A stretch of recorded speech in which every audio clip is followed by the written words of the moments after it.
the cards that he plays. Yeah, fate sealing your opponent correctly is a very, very skill intensive thing. Kind of just like ice reacting. Jackie, are we live right now? I don't see us live on. Yeah. Oh, you restarted the stream. Yeah. Okay, sure. So just as kind of like a warning, when you do that, like it's gonna break the video up into like 5 videos. But Okay. it's okay. Just It's because okay. of the Wi-Fi signal, it's just break. Yep, understandable. Okay. A lot of Thank you. a lot of these, all good. A lot of these this is kind of a trend of like battle hardens. Is like, let's pray to the Wi-Fi gods. Let's see what we get. Oh, great convention hall. Oh, great meeting room. Bless us with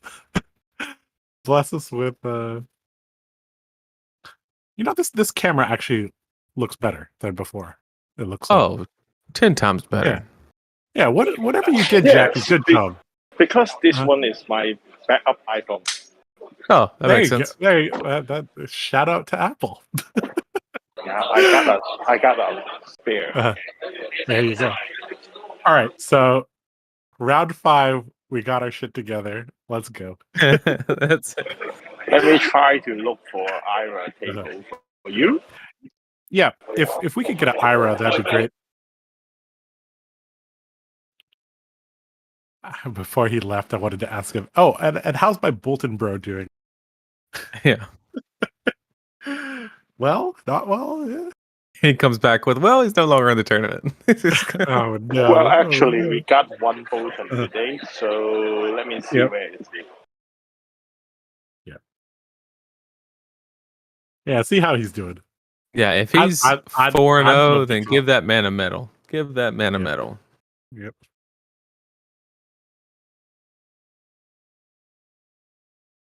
You know, during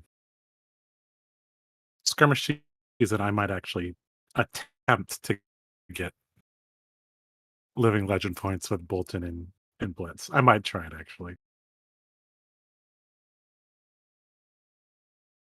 I've already gotten Dory close enough to retirement in Blitz.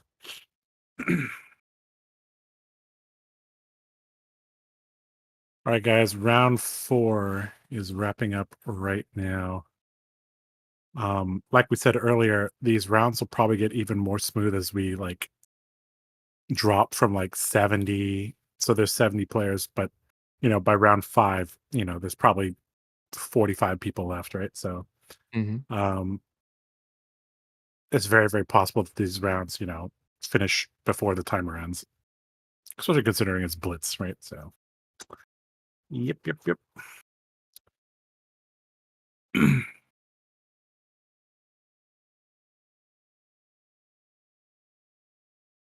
All right. Is there a card from Dynasty that has kind of surprised you in its effectiveness or lack of effectiveness? Surprised me. Lack of effectiveness, I would say Looming Doom. I think I had a lot of high hopes on it, but it just only being able to, with it being so expensive and only being able to get enough value out of it by playing it on the Creepers interaction by utilizing the stack is just not quite good enough. Is it being a blue 3-block non-attack good enough? Well, see, that's actually that's actually a very good question, and because there's a lot of depth in that question, right? Because with Rune Blades operating on a 30-30 split, anytime. So, like right now, what are your blues, right? You have Mauve, that's not going anywhere. Lead the charge. Can't take that out. Become the Arc Knight. Those are staples. All 9 of those are 9 non-attack blues. Then you also have Tome of the Arc Knight. That is just insane high roll potential that you almost rely on against fatigue in a lot of ways. So that can't go anywhere. So now you no longer have any. You can take a Dread Triptych out, which is probably like the lowest hanging fruit, or like a blue Vexing if you're still running those. But what that does is to maintain the 30-30 split, you now have to change one of your non-blue non-attacks to an attack. Right? And so now, do you cut Sonata? You can't touch Revel, you can't touch the other mobs, you can't touch Mordred. So like you're running out of options, and what you're doing is you no longer have like basically like you have to cut Rattlebones. Like that would have to be the one to go to maintain your split. Rattlebones is so strong. Yeah. Right. Like Rattlebones is a crazy 2-card hand, right? If you just blue Rattlebones, you can Swarming, Sword Swing. Yeah. So yeah, I just for that reason alone, to maintain the split, I don't think it's worth running. Sure. So I'll tell you a little bit about a card that surprised me a little bit. So sometimes when you see a card, you're just too used to playing it in a certain way that you don't even consider that it could be played in other ways. And so the card I want to talk about is Ironsong Pride. I was talking with to a friend, and he told me like you can actually use Ironsong Pride after damage. I was like, but you're missing a damage. Why would you ever do that? It's like it's to not give Oldhim or Bravo or whoever has D-Reacts the chance to deny your turn. You miss a damage, but so let's say I'm swinging and then you block, or let's say you don't block, and I say, all right, no reacts. And then they're like, no reacts. All right, I'll take 3. And they're like, okay, take 3. Ironsong Pride, your turn. Right. Right? Because what would happen if I played Ironsong Pride? I'm like, Ironsong Pride, take 4? You're like, hell no, I'm not taking 4. Right, exactly. Right? But if I swing, they're like, yeah, it's like damage stacking. Basically, you're investing more on the next swing. Yep. And that's just something like when he pointed it out to me, I'm like, oh yeah, of course I could play Ironsong Pride after damage. But from my like optimization standpoint, I'm like, I never even thought about that. Illuminate, nice play, Matt. The stream can't see it, but Illuminate, very, very high up. I guess we have a Prism probably. It looks like we have an Ira on one side for sure. Jackie coming in clutch, getting us the matches we want. We love you, Jackie. I got a Ira versus Prism matchup for you. Oh, perfect. I'm sure chat will really enjoy this too. Okay, Ira versus Prism. This is interesting because in theory, Ira's like the best at like destroying auras, right? But her attack pattern doesn't lend itself to doing that. And she doesn't have a ton of go again generally. Like, other than her weapons, right? Right. Yep. All right, guys. We got a Prism versus Ira for you guys. The players are setting up right now. We're going to go into round 5 shortly. Okay, so let's right. Yep. The fact that like Katsu and Phi can do their whole thing, and then Kadachi at the end or Phoenix Flame at the end, right? Ira can't. You can't 1 into 7 into 1, right? That just doesn't work as Ira. Right. But actually, as an Ira player, I think Ira versus Prism is a very good matchup for me. Because I for the old builds, the builds I will use for years ago, I got tons of defense reaction. So actually, we just need to defense for one turns, and then we can fight him back. Then maybe with just a blue pitch and pounding gator, so go for the 1, 2, and 5, and then they need to block for 2 to 3 hands. Then actually, I got tons of advantage in this case. Yep. It seems like it's like Prism is never keeping a spectral shield around, right? Like there's yes. no way they can. Yeah. Okay. How would they keep it around? Oh no, sorry, they can't keep the okay. spectral shield. Okay, you're agreeing with me. Okay. And also, actually, with with Kodachi. Yep. Oh yeah. I forgot about E-Strike and Leg Tap.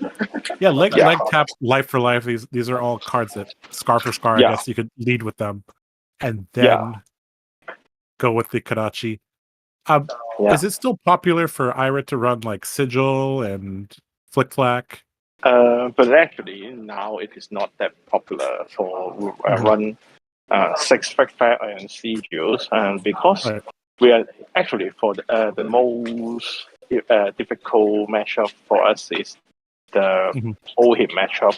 If we got this card in our deck, so we can break the defense of Ohim. Yeah, Oldhim versus Ira, one of the most frustrating things in the world. Yeah, and that's why I give up the Ira decks for this matchup. It seems like there's less Oldhim though, because Prism and Reinhardt kind of scares them off. Actually, I think Ira can beat Ohim, but it just need to change our deck for very much. But actually, it's just give up the advantage for other matchups. Right. For example, if we run a very Argo Ira, so we may give up the matchup with Prism. Right. Because we don't have much 6 attack card, and also we don't have the fan reaction, so we can't block for the Prism attack. And the attack from Prism is very It's like a third of your life. It's huge. Sorry. Yeah. Because the numbers of the Prism the Illusionist card is very large. It's just go for 7 and 7. So actually, no one can defend on this without any defense reaction. But we want to fight him. So it is just a very difficult question for us. Right. Well, I'm excited to see this. I'm a big fan of Ira because it's a fundamentals deck, and it's a good Ira. It'll be subtle that the Ira player is very talented, but you can pick up on a couple things that they do during the game and be like, okay, this Ira player knows what they're doing. And if we see those, I'll point those out.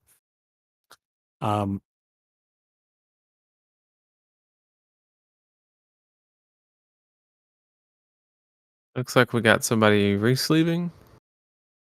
No, Josh, I just remember when you leave Hong Kong. Do you remember that before you leave Hong Kong? Do you remember the match you got the 1,000 point, the first 1,000 point in Hong Kong? Yep. Do you remember that? Leo. Yeah. Leo. Yep. Here. Leo's here? Oh my god. Yeah. The Prism. It's Leo. So I still remember the Kobo don't break, and I took photo for you. Yes, you did. Yep. So I was the first person. So for the chat, I was the first person to get 1,000 XP in Hong Kong, and for my 1,000th XP win, I gave my cold foil Dawnblade to my opponent. Not as, but yeah, it was just like, because I played Dorinthia for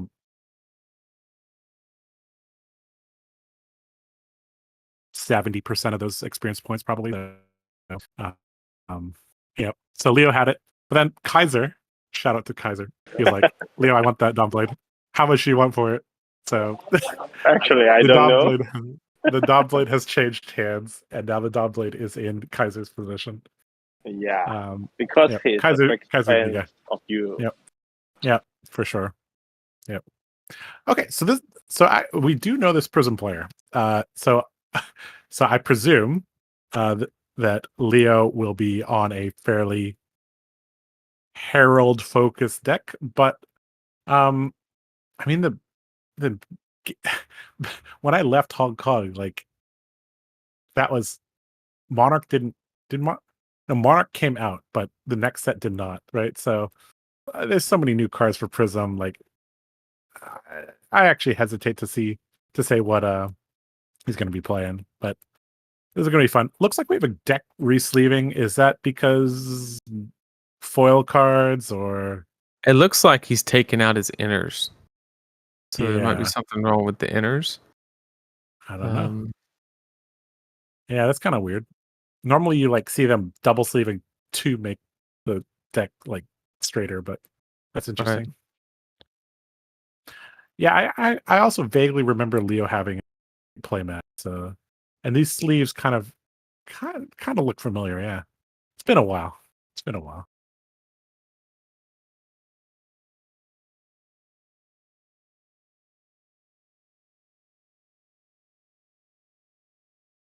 You know, I think of the people that I played more than 10 times in Hong Kong in official games.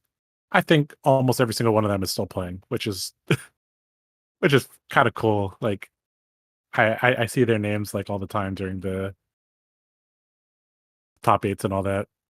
And even in this chat, literally Jackie and Terry and Jack Tang, like I played against all of them like a dozen times. Like it's good to see that, the people that love this game, really love this game. Actually, and, we met in every Armory games in Hong Kong every day. Yeah, pretty much. Yep. Yeah, because now actually I tried to raise for the first 1,000 points. Yeah, that was a fun race. Yeah. But actually, I played some skirmishes. I think that's what at that moment. Yeah. You and Jack and me were like all kind of close together. We all started about the same time, and we were all playing quite a bit. So yeah, I remember that I just gave up when you got around 800 to 900, but I still in something like 700. I'm not sure. Yeah. Yep. Oh, actually, Pudding is in the chat, and he said, "Actually, I'm still running 6 Flick Flack, and it's fine on Oldhim because they're more aggressive nowadays, right?" Yeah. So they don't. They don't have Crown of Seeds, so. Yeah, that actually is the big difference here. Yeah, because they don't have the Crown of Seed anymore, and then they go with more aggressive with some like Pummel. Yep, for sure. I saw they run the... And Flick Flack's great against Pummel, so... Yeah. All right, guys, here we go. Round number 5? It says 4 on the stream, but I think it's 5. Should be 5. Round 5, I guess we'll get that changed soon. Round 5, we got Leo on Prism against Daniel on Ira. Let's get this going. We have Tiger Stripe Shuko on Ira. Now, does Shuko say attack or attack action card? I think I'm pretty sure it's attack action card. It has to be, right? Yeah, so it has to be attack card. Yeah. So this could be that double strike, take the tempo style that I was talking about earlier. Because actually, for me, most likely the Shuko will be the 2 defense equipment. Okay, right off the bat here, we already have a decision here. Turn 0 erudition from the Prism.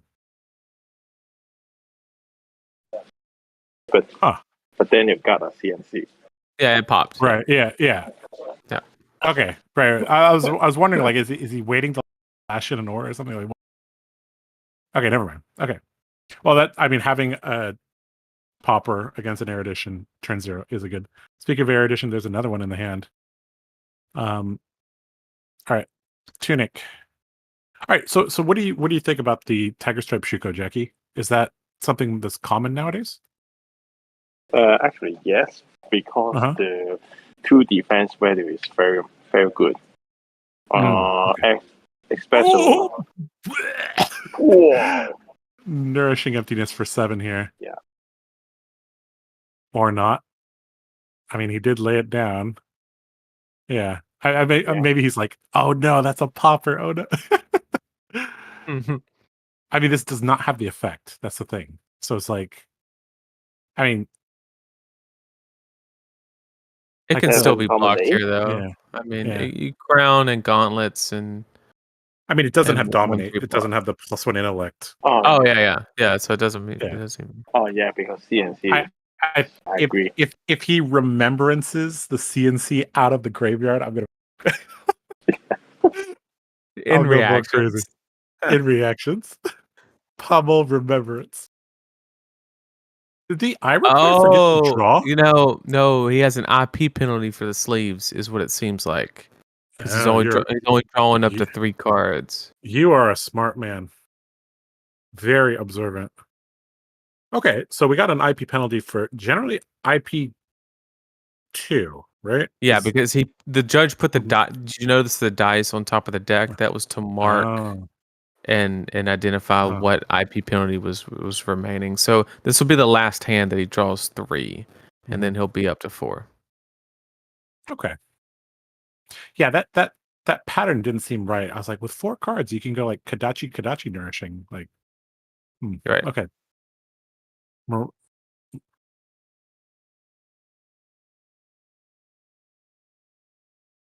Wartune, Herald, Blue. Blue, yep. Hey, look at that. We don't have to guess all the time now on the colors. We can kind of see them. Kind of.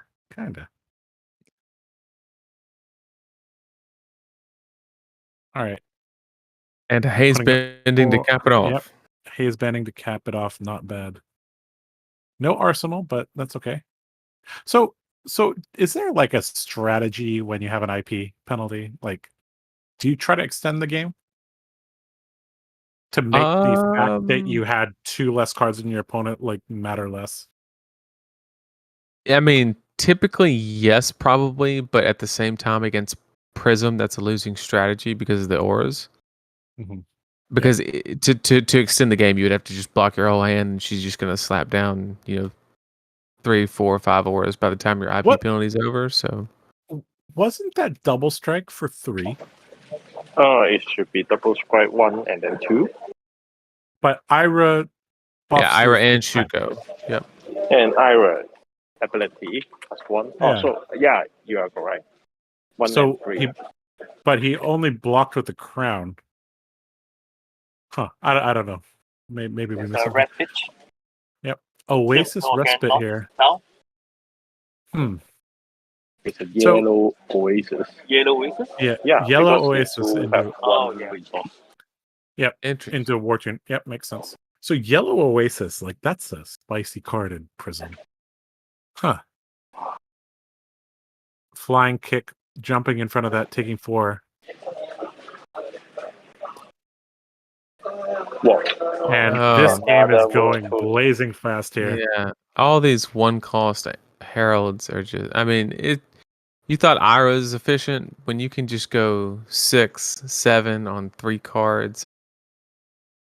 It's putting cards like this is not just 6 for 1.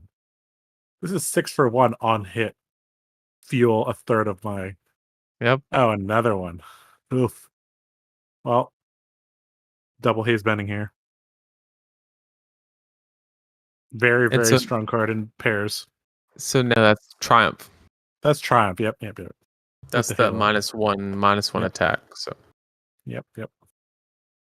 I mean, I think he's just doing that just to kind of gauge. Like he already knows both CNCs are gone. Interesting attack pattern here. Yeah, we'll probably just see the Shimmer come down and then Arsenal the other Wartune. Yep. So seems we're like a likely to perfectly see fine like play. flick flack value here.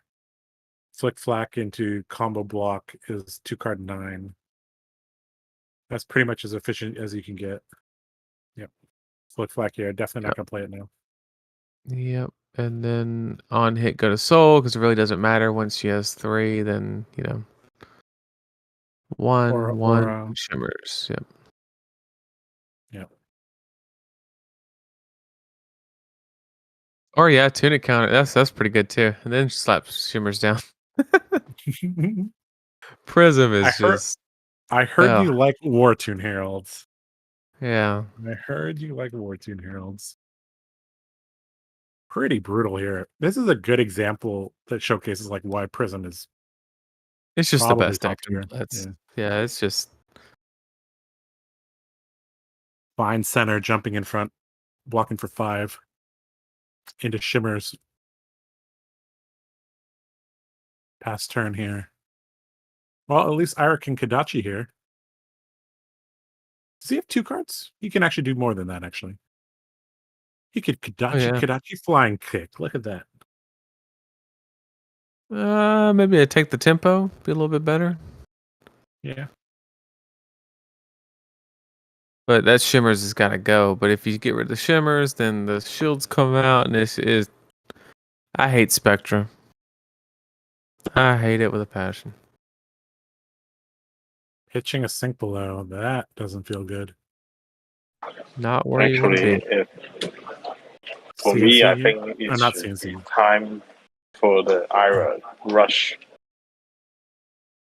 Yeah, the Ira basically has to rush, and hopefully you can get like a razor off. Because if we try to destroy any of the auras, it will create 2 Spectral Shield. The value is too much, so actually we don't have a choice to destroy the aura. Yep. So those are Iron Hide gauntlets. I don't know if he wants to pitch that plus the Phantasmal Footsteps, jump in front of something here. I mean, you just pitch a blue and make a shield as well. So like there's no threat here, right? Like Torn of Tempo, no float. Like there's nothing coming after this. I don't even know. Oh yeah, you could also make a shield. Yeah, you just make a shield and then you just yellow into a 1 cost and then have the 1 floating for footsteps and then go 1/1/1. Yep. All day.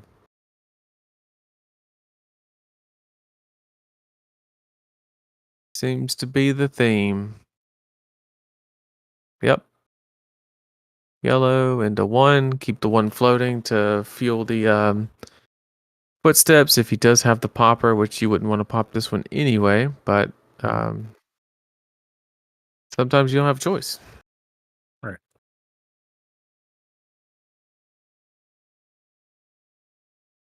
And then Shimmers will come in for.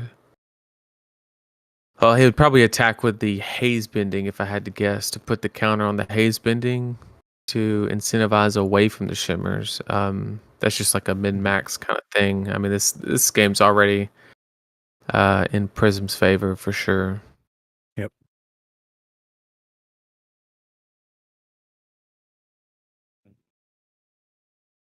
Because I don't think there's a situation where Ira leaves this turn with more than 1 card in hand.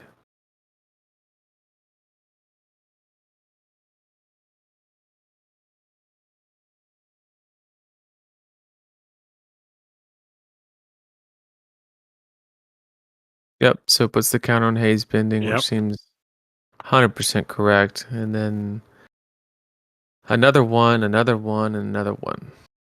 Yep. Which gets exactly 1 more card or a piece of armor. Mm-hmm. Jackie, you may want to look at the live stream. It looks choppy on my phone, but it might just be me. You might want to take a look and see. Like it looks like the frame rate is very low, which is kind of like it speeds up, slows down. It might just be me though. Anyways, looks like we're getting to the conclusion of this game. One of the things that kind of shows you the story of this game is the fact that the Snapdragons are still not used. Like, I would say in general, for Ire to win the game, you have to get a pretty good Snapdragons off. Like the most classic would be, Kodachi Easter egg, Command and Conquer. I mean, the difference is Yeah. definitely it's the IP penalty. I mean, that also makes a difference here, yep, as well. Yeah, that was a value of 2 cards. The average value of a card in Ira is at least 3.5 points. So that's you're talking 7 points of value off of the IP penalty. So Yep, that's the exactly. difference. Mm-hmm. All right.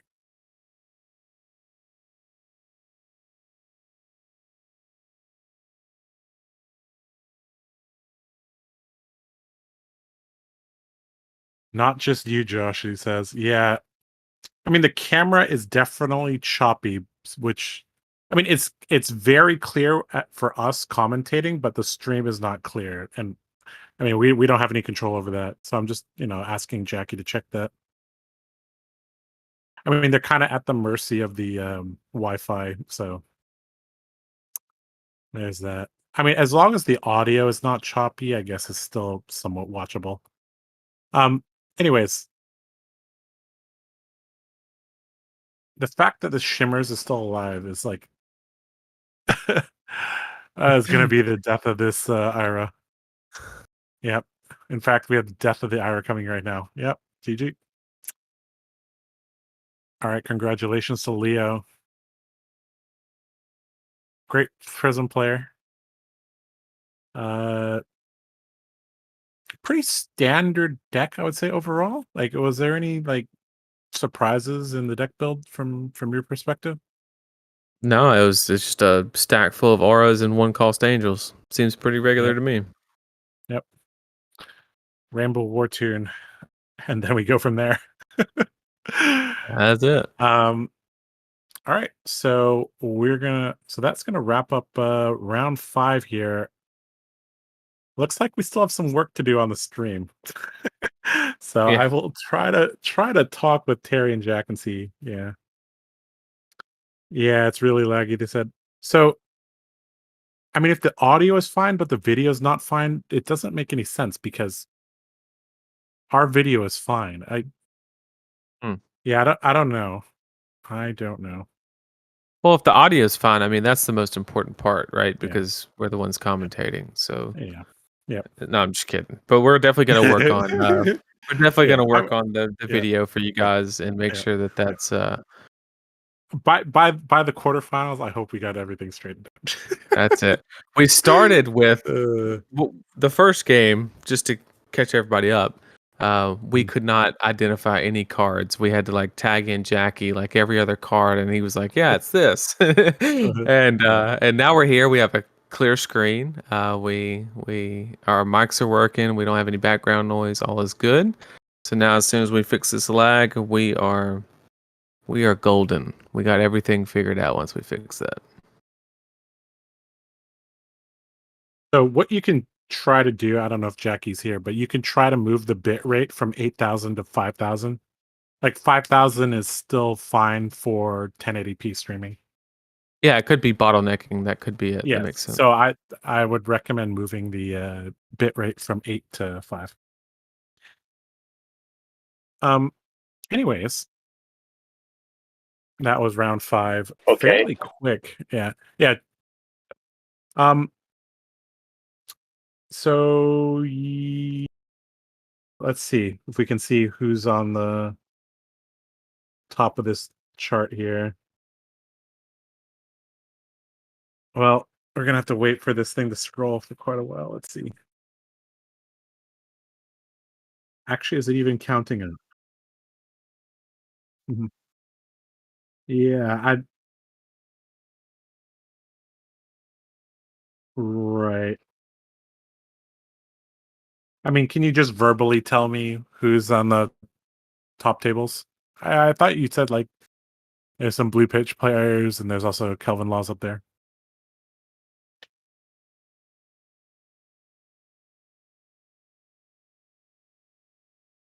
Mhm. Mhm. No. Wow.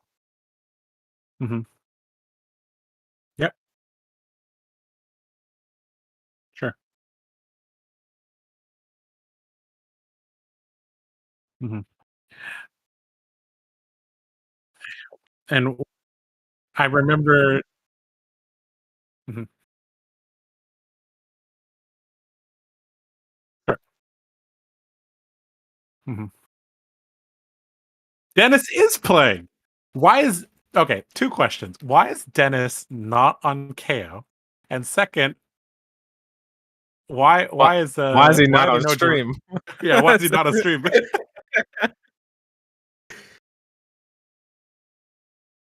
Yes, yes. And why is he not on stream? Oh man. Mhm, mhm,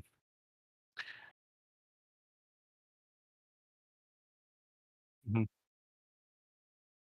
mhm, mhm. And yeah, and why are there no Dorintheas anymore in Hong Kong? There's 0 in the metagame. I can't believe that.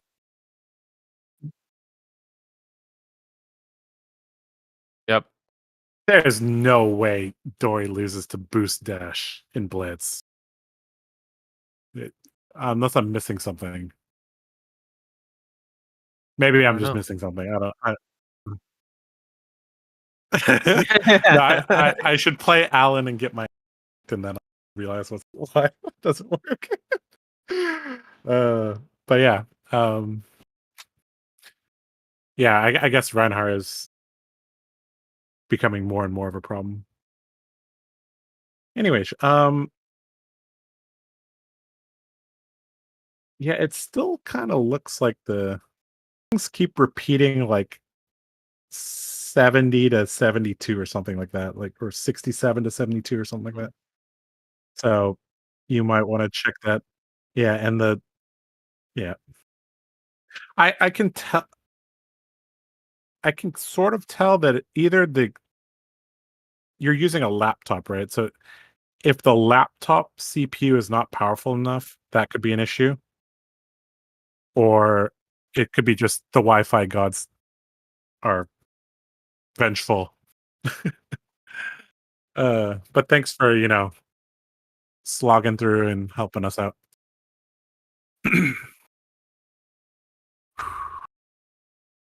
But for chat, we got a Mhm, couple minutes for the next round. If you guys have any questions for me and mhm. Josh, we are as odd as it may seem, we are players first and commentators second. So we'd love to talk about any questions you guys have. Yep. This is our we commentate from time to time, but we're this is Yeah. definitely we definitely are I mean, of player course, first. it seems Mhm. like we do it every day because we're just that good at it. But Yep. Yeah. We're naturals, I guess.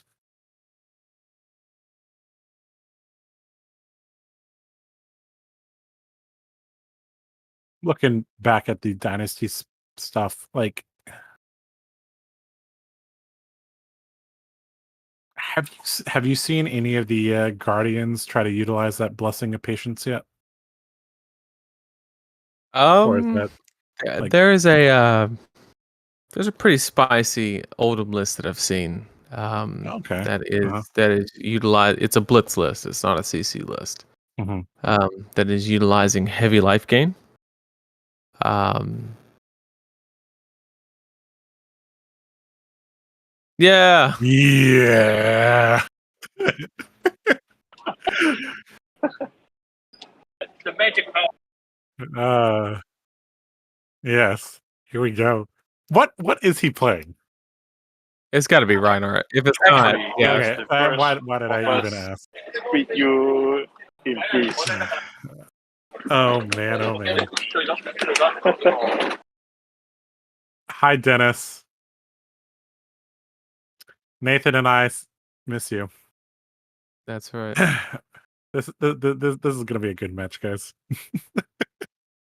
Just just to set some context about Mhm. Dennis, just that person that brings like a lot of energy to the blackjack table. They're like standing up, shouting, and all excited. That's That's Dennis. Dennis. That's Dennis. Yep. Yep. And he's so fun to play against. I tell people I've told this story many times. Like I'm playing Dorinthia. I play like Warriors Valor, Steel Blade Supremacy, Swing, and he goes like, okay, you don't have a D react, but okay. All right, we He's got a a funny guy. question. We got a question in chat. We'll go ahead and hit it before this game gets going. It's from the Tall Timmy again. Thanks for all the questions, man. He said, "Can you quantify how much more variance is in Blitz than CC, and if so, by how much percentage?" Harry, can you mute your mic? Yeah, thank you. Okay, so Um, what was the question? so the question was, can you quantify? quantify how much more variance is in Blitz rather than CC, and if so, by what percentage? And I think the there obviously is a little bit of variance, right? So let's take Reinar. I think Reinar is a perfect example, right? Yep. So Reinar, by definition, is not the most efficient hero, right?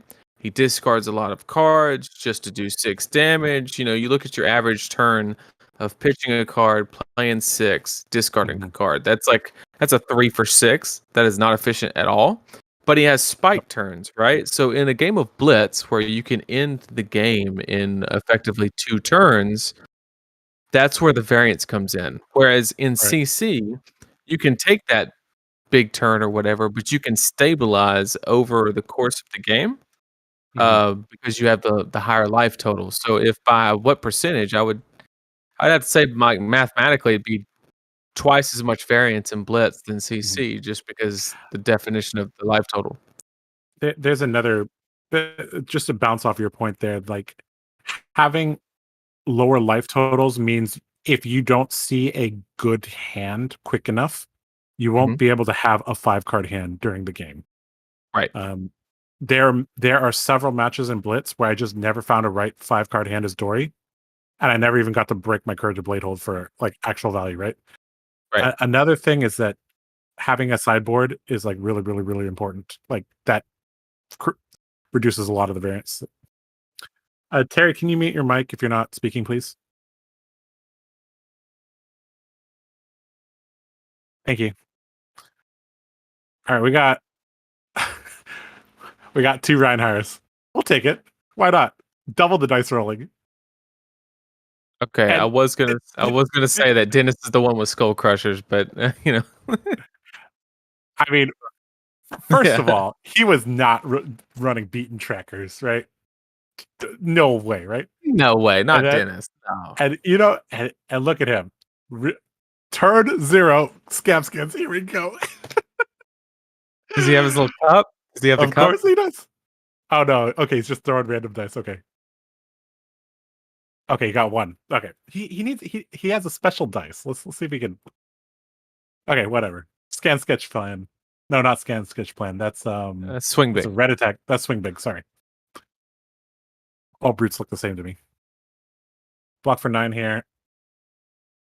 Arsenal pass from Dennis. So Dennis is the Reinhardt with the signed hero card, just for you guys wondering. And Edwin is the Pokemon Reinhardt player. So both of them running Skull Crushers. Is this just because of is there like a gentleman's agreement between Reinhardt players to not run Gamblers Clubs? Like what is this? I mean, it is battle worn 1 block, you know, and it could be extra damage, yeah. I mean, if you're relying on rolling, yeah. Me personally, I probably lean more toward Goliath Gauntlet because just you're guaranteeing 2 damage, where you know Skull Crushers are only guaranteeing 1, but more than likely at least 1 over the game if you're rolling a lot. Yep. Okay, so can you tell me what that card next to the Crown of Providence with the dice on it that says 1 is for? It looks like the prize card, whatever. Yeah, what is that? Actually, it's a quicken token. Quicken token, right? Yeah, because Edwin got full block of the. Yeah, he full blocked the swing big, right? Swing big, yeah. Okay. Is that a new card? What is that first card there? That's Berserk, right? Yes. Okay, so until EOT, when you discard a random card with 6 or more, banish it. Yep. If you do, reveal the top card of your deck. If it's 6 or more power, draw a card. So this is like the combo card of combo cards, right? Yeah, that's ladies and gentlemen, that is a yeah, that's a draw 3 off of Blood Rush Bellow. Pretty good. Who would have known? I really hate it, but was better. Well, this is turning into a very terrifying turn here. And with the Quicken token, not needing to roll the Scab Skins, really helps here, yeah. Oh, man, yeah. Fortunately for Dennis, I don't think the Reinhardt player currently has a way to discard another attack. Yep. But that could change. Still 2 floating, a lot of possibilities. Yep. All right, Dennis blocking with his armor there. Claw again for 5 here. So I mean, in a mirror match, when you have to go first and you don't deal damage, I guess you already start on the back foot here, right? Beast Within pitched into. Woo! Oh my. He likes his hand. He does a lot. He likes his hand. So actually, like as far as a Berserk Blood Rush Bellow turn goes, like that was as tame as it gets. Yeah. Yeah. It could have been if he could have found a way to discard that Beast Within. It could have got disgusting quick. All right, Dennis, you have a 5-card hand. Are you going to start your turn by rolling Scabskins? Of course he is. With no Gambler's Club. Of course. Go home. I'm looking forward to the Dice of Soul. Yeah. Come on, roll him, Dennis. He's like, yeah, let's go. we can guess his player tendencies. Okay, let's see. He's got a special lucky dice. Green dice. The green dice with the Chinese symbols, right? Yeah. Right. So the dice is actually from Yu-Gi-Oh. Oh, Yu-Gi-Oh. Okay. Yeah. All right. Here we go. Underwhelming. He's not using that dice. Yeah, where's his green dice? Yeah, he's using these purple dice. Get these purple dice out of here. The fact that he's down 14 life, has a full grip of cards, no gambler's gloves, and still rolled Scabs Kids tells you who this man is. He's got the biggest balls ever.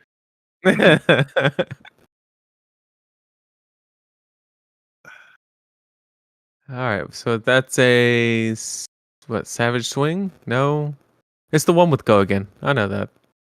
That's all I know. Yep. Jotrix in the chat. Hello. Let's go, Reinhardt. I'm rooting for.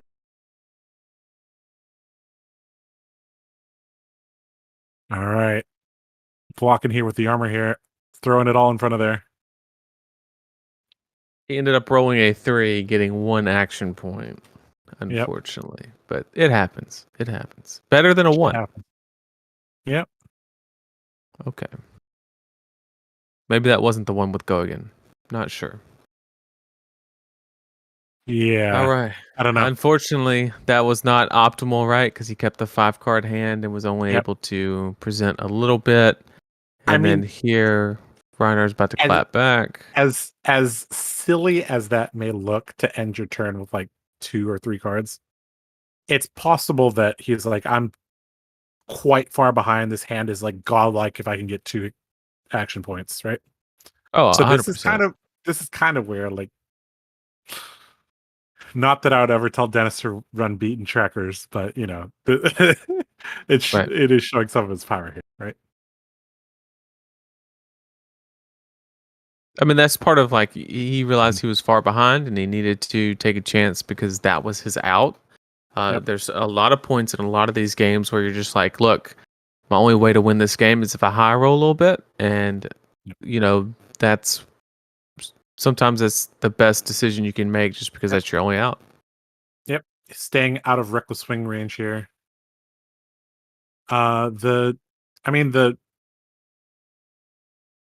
Edwin is not being super efficient either. He ended his turn with a card too, so a little tit for tat there.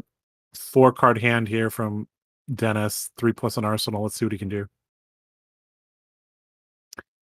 Who's the person with you? Is it Nathan? That is Nathan. It is Josh Lau and Nathan Crawford from the Card Guide. That's right. Yours truly. Yep.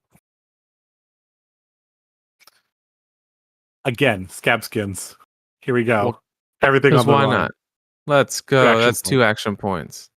All right. Let's see what type of damage you can do with 2 action points here. Let's get some resources while we're at it. Love it. Yeah. He's trying to get his Skull Crushers to turn on here. Showtime. Yep. He's like, why do I need Gambler's Gloves when I can just roll 2 dice anyway? Yep. Tome of Fendel. Oh. Yep. This makes a lot of sense now. What a madman. Did he not tick up the last 4 cards, right? 1 resource left, 1 action point left. 3 to 8. Yep. Massacre in the hand. I'm gonna be honest with you. I don't know what Tear Limb from Limb does. Actually, that is Tear Limb from Limb. Dennis. Yeah. This one, this is what lets you high roll, dude. Let me pull it up for you. Tear Limb. This is the one that doubles things, I believe, from Monarch. This kind of campaign. 2 cost brute action. It's a blue pitch, majestic. Draw a card, then discard a random card. If a card with 6 or more power is discarded this way, your next brute attack you play this turn gains +X, where X is the base. Oh, so double power, basically. Oh my god, it's a savage beatdown that's coming in for 18. Oh my god! Dennis did it! Dennis did it! Oh my god! Are you not entertained? What a savage! What a savage! So savage beatdown, if I'm not mistaken, is it comes in for 6, and then it gets +6 if you've discarded a card before. So that goes to 12. Then it gets plus its base is 18. Yes. 18 on 1 attack. Intimidate 3 cards. Oh my! This is amazing. This was Dennis's plan all along. We are seeing a savage beatdown indeed. Most entertaining play in Hong Kong. Hair limb from limb into savage beatdown. How often do you see that? How often do you see somebody block and take 14? Block and take 14? That's the greatest thing. Brute's got nothing on tear limb from limb, savage beatdown. The best part of that play was at the very beginning, and it's the order of which Dennis decided to roll for action points before realizing that he didn't know that he had the resources to do what he wanted to do because he knew he was going to hit it. He failed! Oh, God. Let's go, Dennis! Oh my god. Alpha Rampage, Blood Rush, Bellow. Well, if you're pitching an Alpha Rampage, I guarantee it's going to hit. Oh, Beast Within. Oh my goodness. Oh my god. Beast Within. Oh my god. I rolled.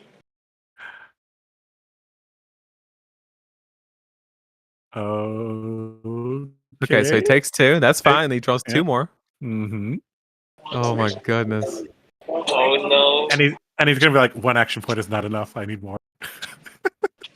Oh looks my like he's got a god. barrage beat done. Oh my god. I can't believe 4 safe plays. Don't do it. savage beatdown for 18.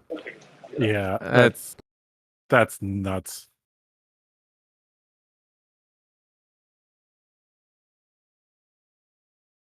You know, the more Dennis looks at his cards, the more he looks at his he's probably like looking at his scabs kids and going,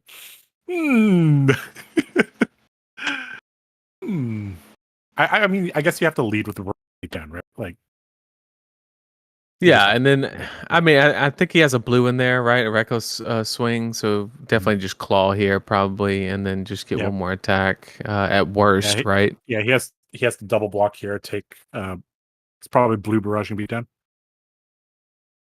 He's just gonna surrender here. He knows he's dead. Swing big for 10. Final is a swing big.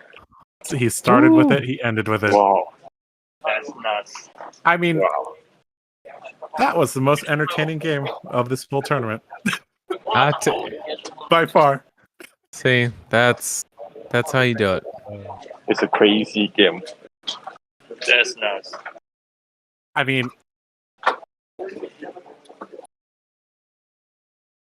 Dennis is the man.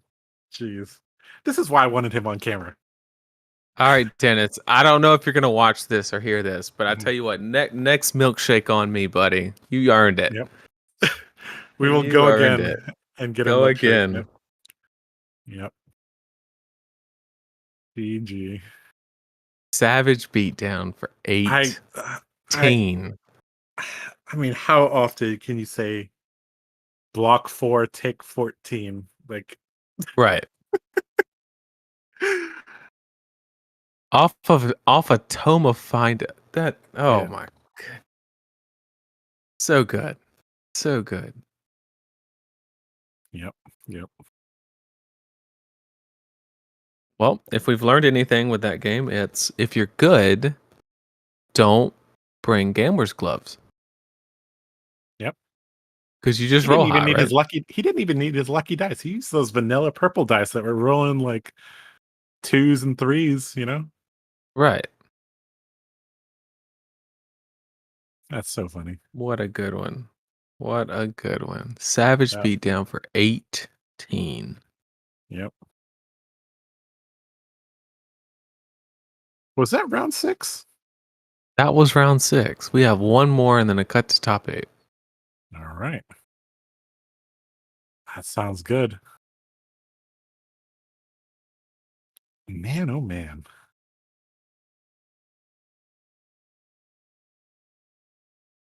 Well,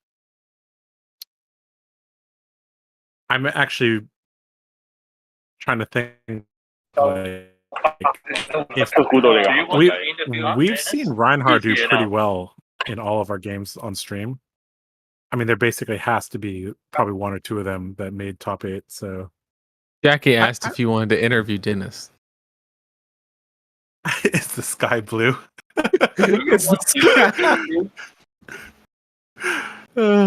Of course we do. Do you want to interview Dennis? Of course we do, yes. Yeah, please have a seat.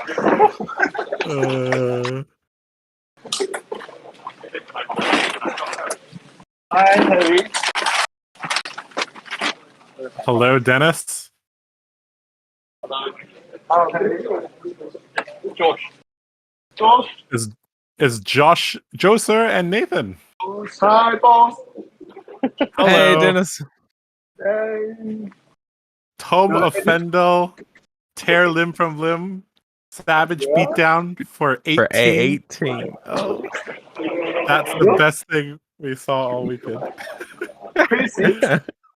Crazy, yeah. You crazy. You're like roll.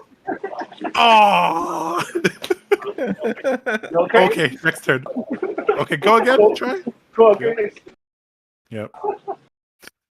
Can't go again. Yep. And tell me more. What is your thinking and during the game? Lucky. Lucky. That is basically the greatest, the essence of it all. Be lucky.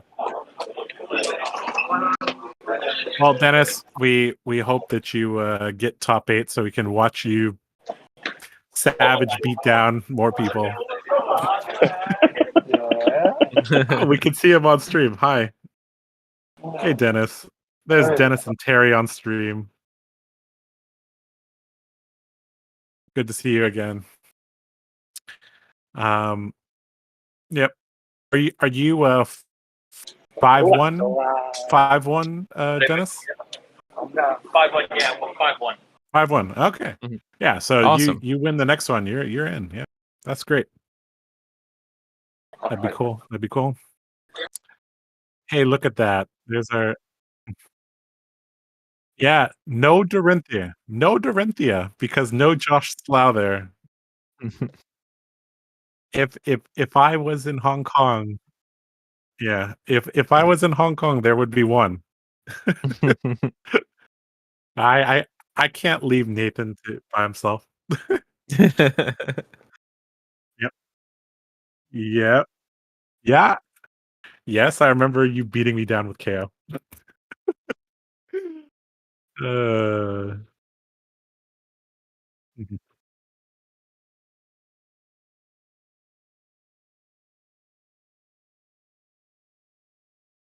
mhm. Mm.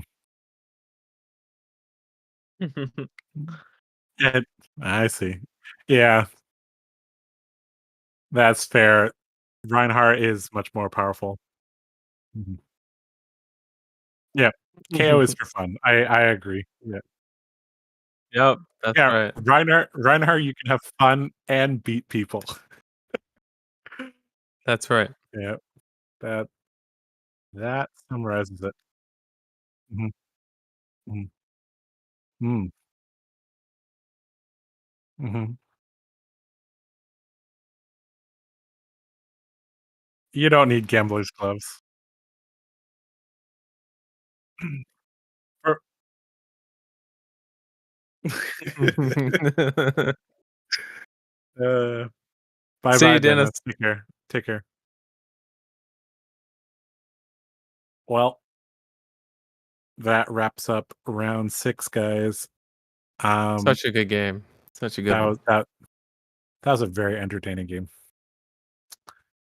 Round 7 is gonna be underway soon, and, this is gonna be the final round. After this, we're gonna cut to top 8, and we'll go from there and see who makes it. Yep, 13, sure. Alright, back to, Ask Josh and Nathan anything. If you guys got any questions, leave them in the chat. We'll That's read them right. and, we'll answer them if we can. We'd love to answer. Yep. And if you're gonna ask what the best deck is in CC, you already know it's Briar, so no need to ask that. Briar, best deck ever.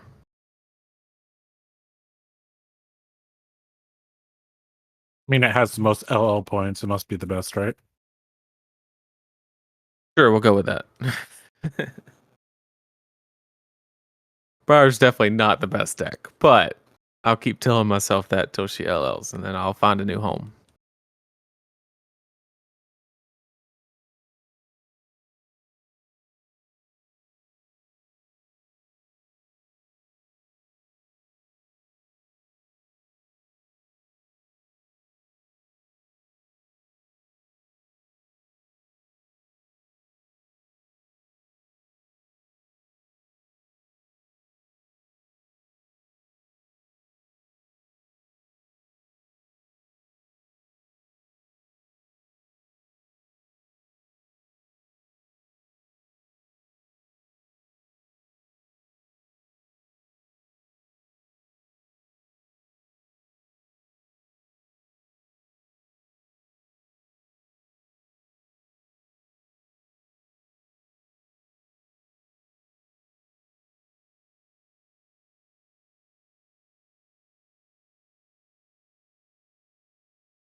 All right, chat. We got all of about 5 minutes left on round 6. Then we'll hop into round 7, in which after that we will do a cut to top 8.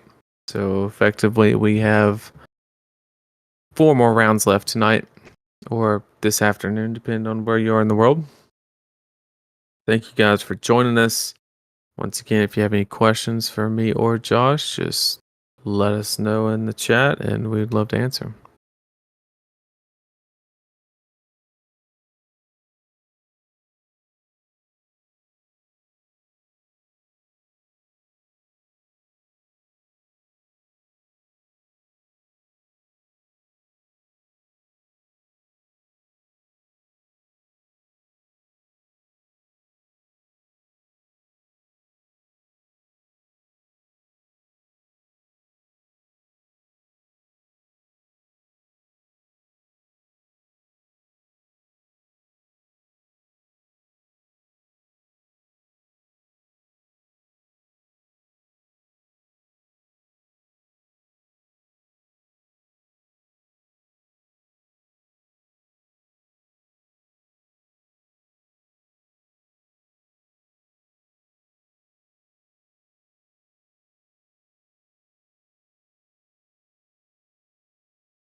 Well, guys, it looks like they are actually setting up for round number 7. So we'll be getting that underway soonish.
This will be a good one. Oh boy, oh boy. Oh boy, oh boy. These two guys were in the top 4 of the Singapore calling. Very, very high level players. Icelander versus Kano. One of the most intricate matchups in the game.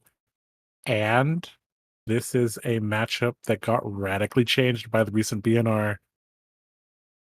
This is going to be entertaining and informative at the same time.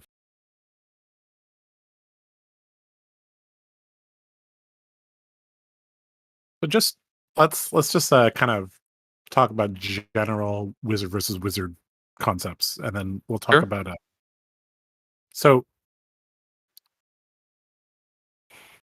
yeah, Terry is a Kano player, so he's gonna love this. So I guess the Alluvian Constellius changes quite a bit of the I mean, do you even run that or do you run Tunic? That's the first decision, right? Obviously you're gonna be playing Striders. And then I guess Mhm. Yes. Yeah. So you think both players are gonna be using Waning Moon? 100%. Yep. Right. Yep. Okay, so if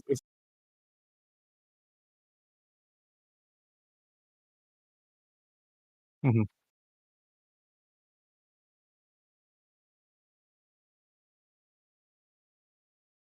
Mhm. Mhm. Okay.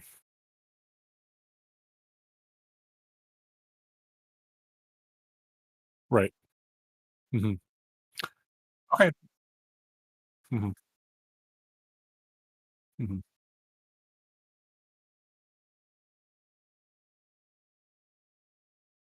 Alright. Well, um, this okay, so they're both running the Waning Moon, both running the Constellius, both running the Storm Striders.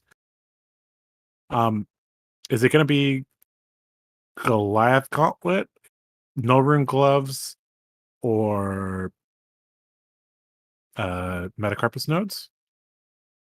For which one? I mean, for both. I mean, for either one. Uh, I mean, Yeah, Kano definitely will not have Goliath Gauntlet. But Kano could more than likely will probably just run Metacarpus. And then Icelander will probably favor Goliath Gauntlet if I had to guess. Right. Yep.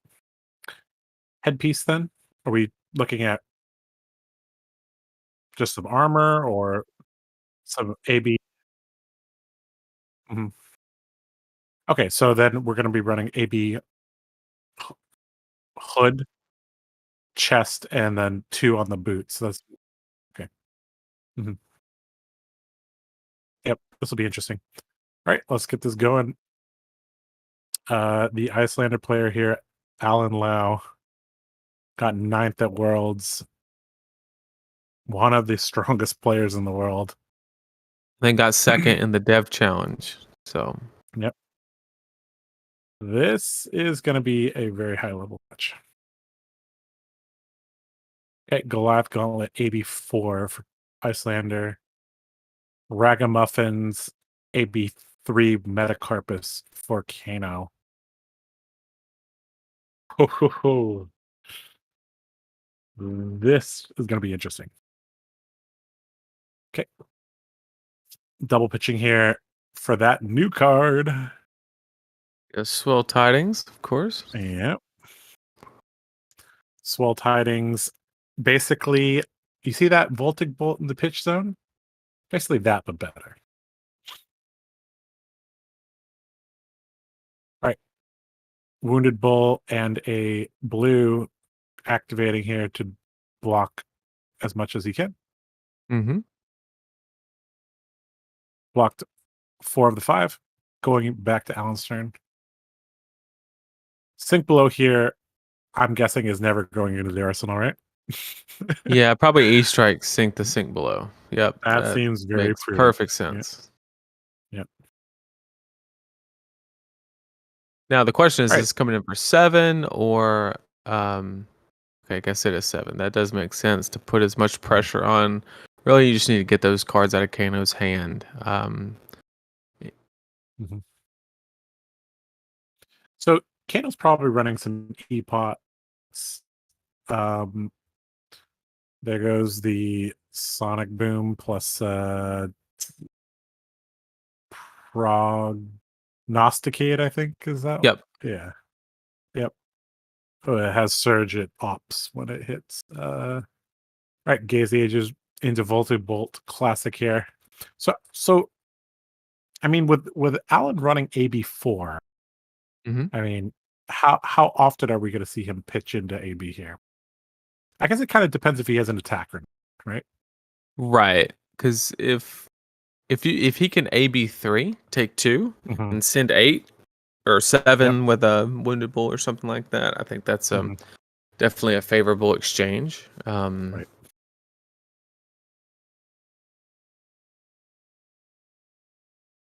Is the spot that you easily get put into as Kano is you get put in a situation where you're facing the 8, and sure, the Icelander might play or have 1 card in their hand, but you Polish still need Frostbite token.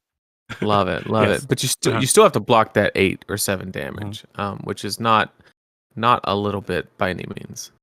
Yep. So I mean, I guess the Kano player having the Ragamuffins kind of indicates that he wants to go for a Aether Flare combo. Or into Blazing Aether? Am I reading this right? Because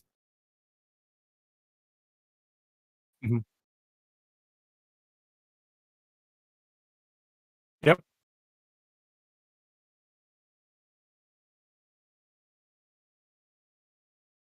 Mhm.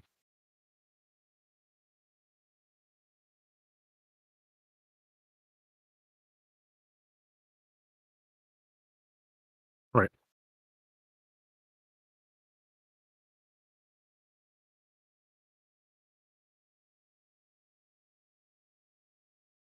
Right. Mhm. Right. Mhm.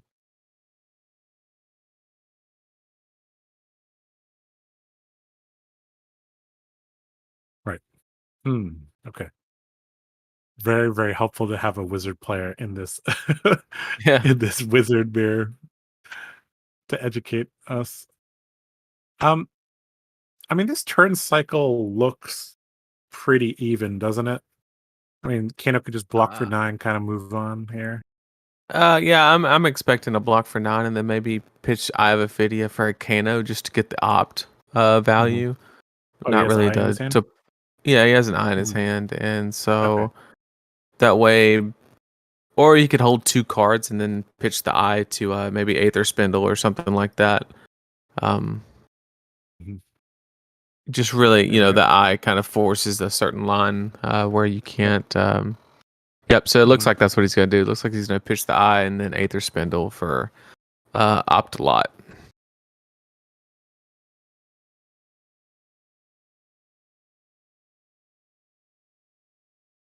For those of you who don't know, the Aether Spindle, what it does is every damage of Arcane it does, you are allowed to opt. Yep. So, but with him already opting and putting 1 on top, really to get any value out of it, it needs to deal at least 2 damage to get to that second card.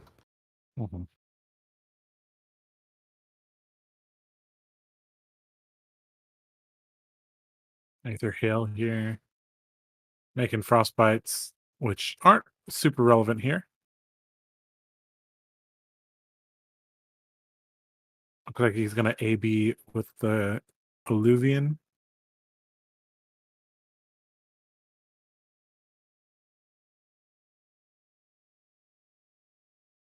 CLF, not really the most All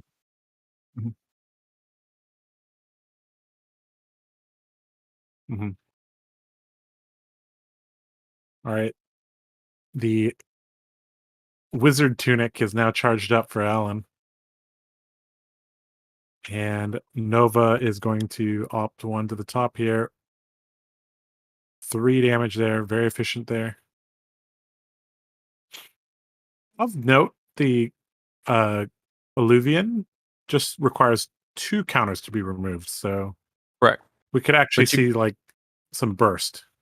Yep. You can like bank up back-to-back to turn 4. burst. Yep. Yep.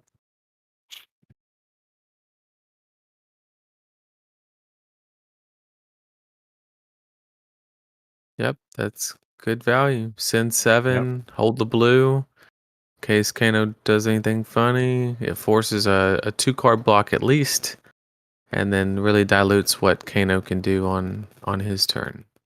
Yep. I mean, so far it seems like they've kind of walked the life totals down a little bit, but Alan looks to be ahead here. I mean, the Kano player does not have an E-Pod out, doesn't have. I mean, what do you think could be in his arsenal here? Like, yep, definitely. Mhm.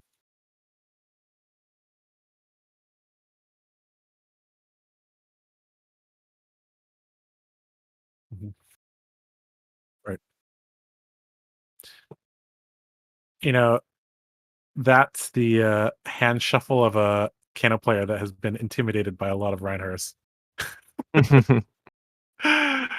uh, this is just an Easter egg. This is not a alpha.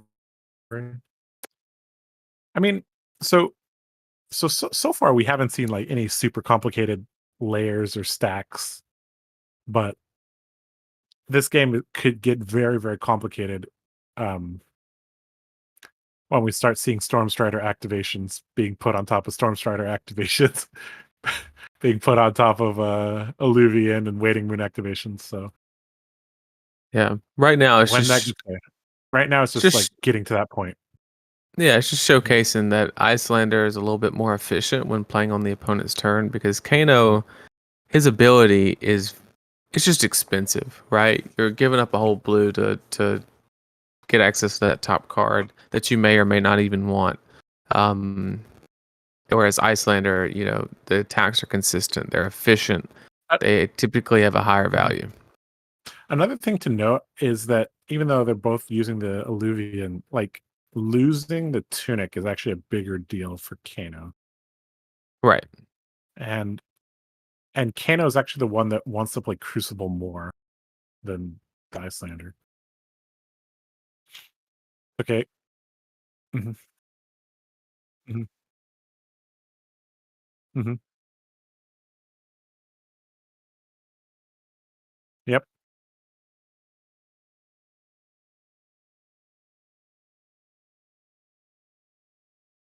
Mhm.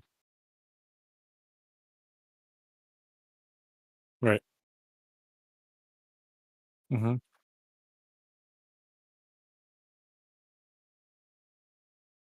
Mhm. Right. Looks like a Voltic Bolt on top, so there is a decision to be made here. Like, Nova knows that that last card is not gonna be pitched, it's gonna be put into Arsenal. So this is basically shields down here for the Icelander player.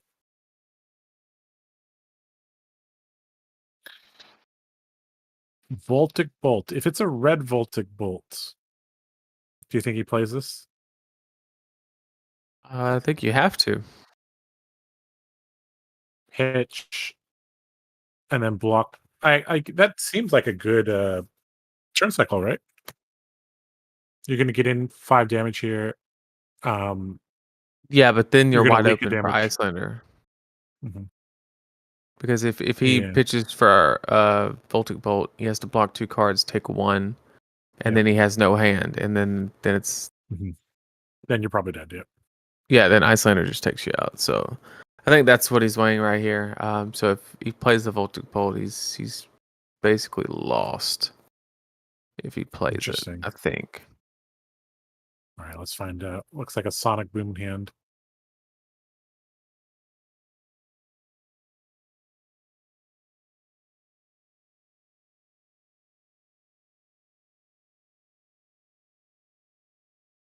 Right. Yep.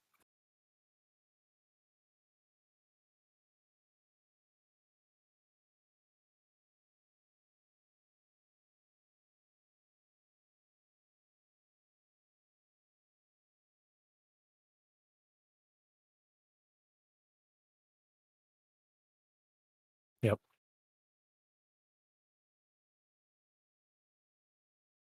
I mean, is it possible for Alan to die here? A blue Voltic Bolt definitely doesn't seem worth it. Yep. And Alan quickly realized what was happening, so he's gonna arsenal that Ice Bolt or whatever the last card is, and just Keep get in that mind, there's damage still in. an E-Spec for 7 here on the stack. Right. Which guarantees that he has to block with those 2 cards. And then all Alan needs is, let's see, he deals 2 from the Ice Bolt, then 3 from Waning Moon, that's 5 plus Storm Strider. So like any like, well, it doesn't have to be red. Oh yeah, it'd be 2. So it'd be, yeah, any spell that did 3 damage would win the game. Oh. Uh-huh.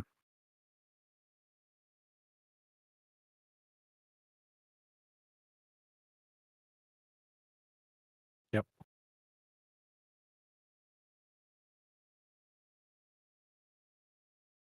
Well, thank God we have this E-Strike in the middle of the board to indicate whose turn it is, because I'm already getting confused. What do you think Nova's thinking about right now? Like,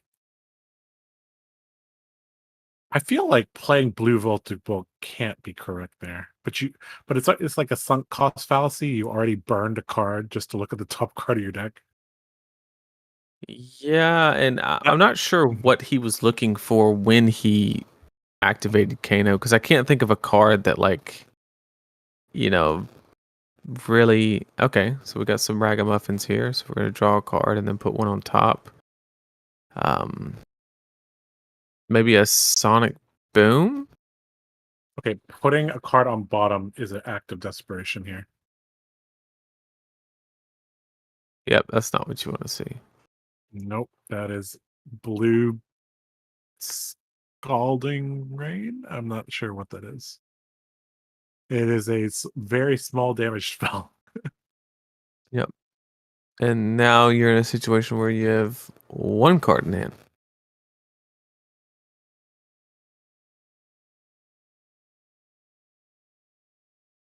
Well, he's only done 5 damage. The blazing only comes in for 5, and in that case, it's an Emrys Scolding in an arsenal.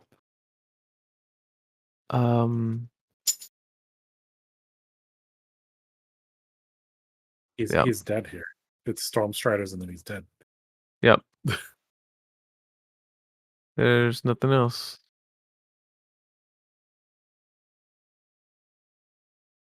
And that's it. Yep. A double wizard game with no Storm Striders. Yep. Icelander is that good? They put up so much of a fight when they got banned, and now they don't even use them. Who'd have known? Yeah, look at that. It's just the threat of having them, huh? All right, so that is the final round of Swiss for the Hong Kong Battle Hardened. We're gonna make a cut to top 8, and yep, we'll be back with the quarterfinals shortly. Did we learn anything from that game? Icelander's better than Kano. Icelander did. Yep. Sure. Yep. Mm-hmm.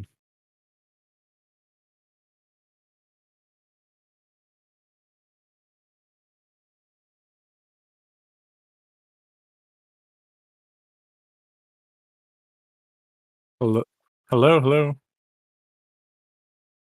We're here. Hey, Alan.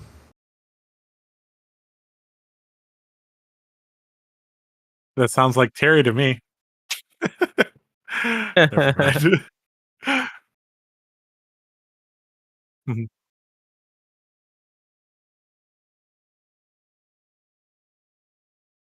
Yep. Yeah, maybe you can get into top 8. It'll be pretty close. So how did the ban and restricted changes affect your deck list? So you can't have hypothermia anymore. You can't have Ice Vein in your Aether Ice Vein in your deck, but you get Storm Striders back. Did that kind of adjust how you had to build your deck? And what did you have to change, or what did you change?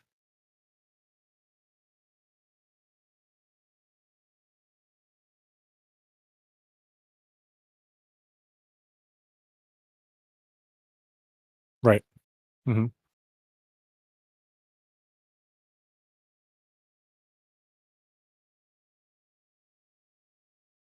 Mm-hmm.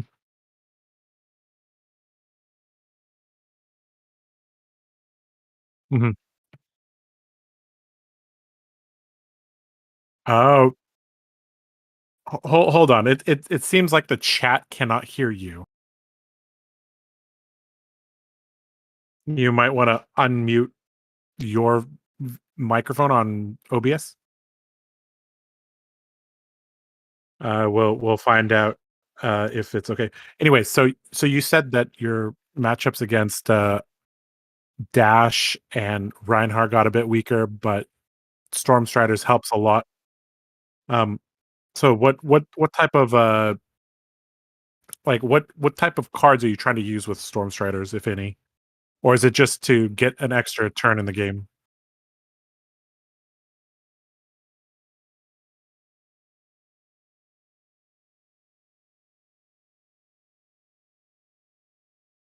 Right. Most damage there. Yep.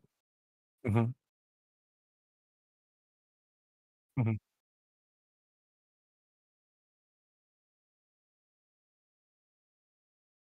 Yep. Yep.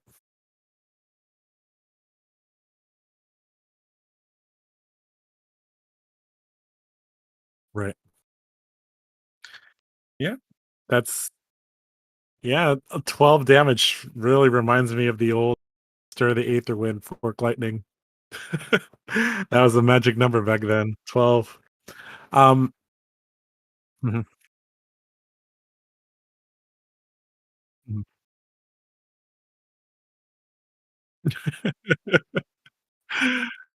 Uh, mhm, get your Kano. Yep, yep, yep, yep. Sure, sure, sure, sure.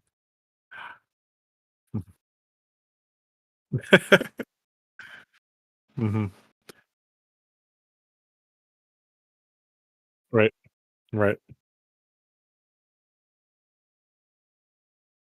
Mhm. Yep. Mhm. Seems good, seems good. Yeah, so, yeah, I think Mechnologist definitely got some of the most cards from the new set, so, um, anyways, yep, I guess, Nathan, do you have any questions for Alan? No, just well played. Well played. Yep. Looks like you were in control of the whole game there, and, yep. Yeah, I mean, you didn't even need your Storm Striders. Who needs Storm Striders to win games, right? Uh, mhm, mhm. Yep, yep, uh-huh.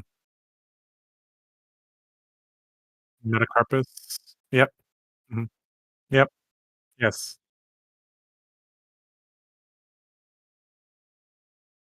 Yeah, it costs no.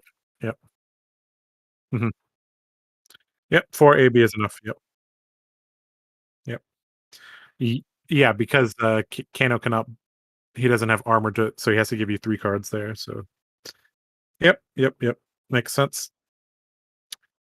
Alright, well, with that, I wish you, good luck. If hopefully we'll take a l Mhm,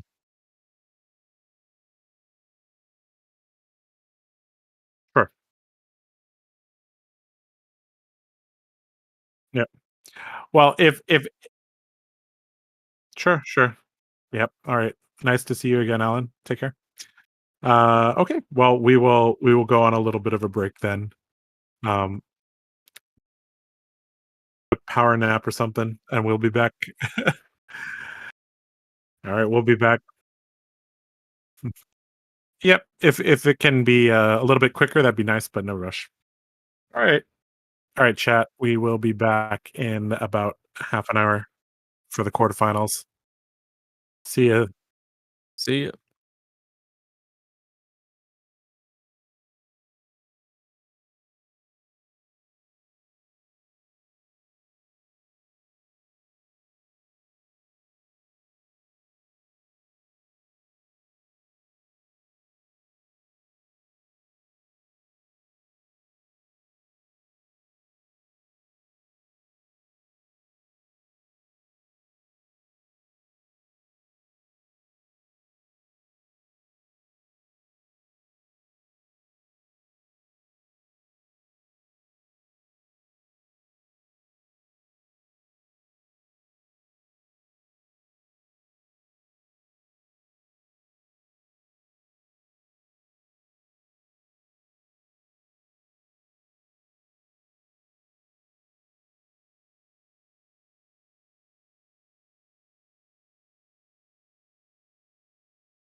係講翻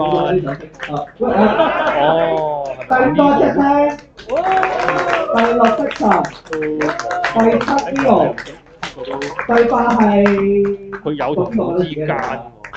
第八係我再試下，喂唔該。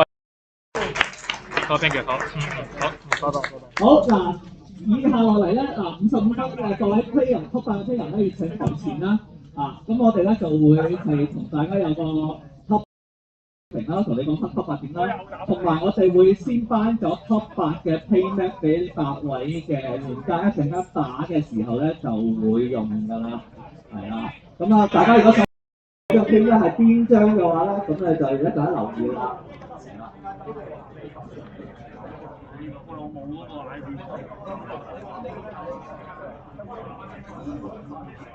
佢話頭先阿 Jamie 睇，頭先 Jamie 睇咧，佢話我哋講嗰啲嘢全部都冇聲咯。佢話我冇 set 到個咪喎，但而家咁係咪就代表得啦？唔係用 Discord 聲嘅咩？我真係唔知喎，應該 Discord 嗰度有聲㗎。頭先佢仲叫我要收翻個咪，唔好開住咪先。收。咩？我話知咩喎？係啊。Are we back already?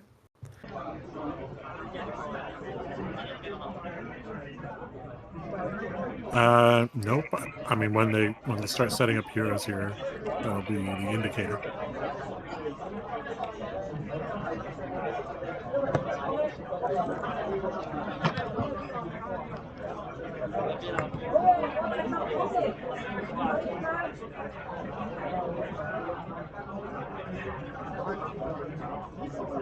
好，請top 8嘅 player 上台啊！因為台下太混亂啦，係啦。小咪又打 Rhino。等等下，又打邊爐。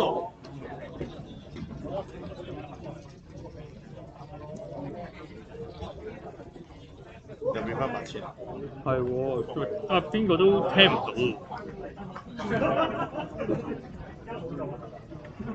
佢都有啦。係我好似都會。Last game 我哋講點？係咪打㗎？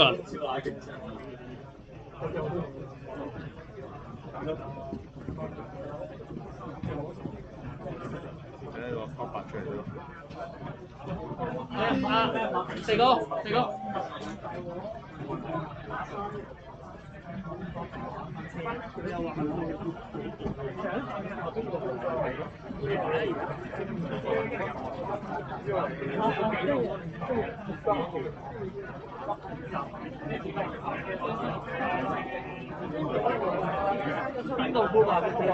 收到。Carry 㗎啦。收到。見有啊 ，Jerry。好啊，好。我見到好啊。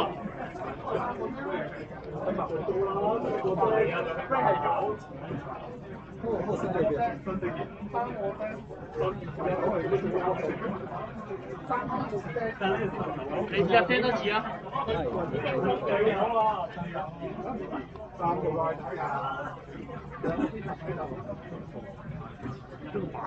你碌啦！係喎，我有呢度嚟。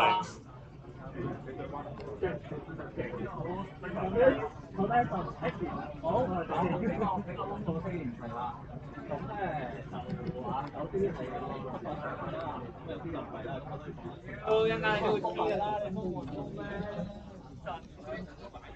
你慢慢。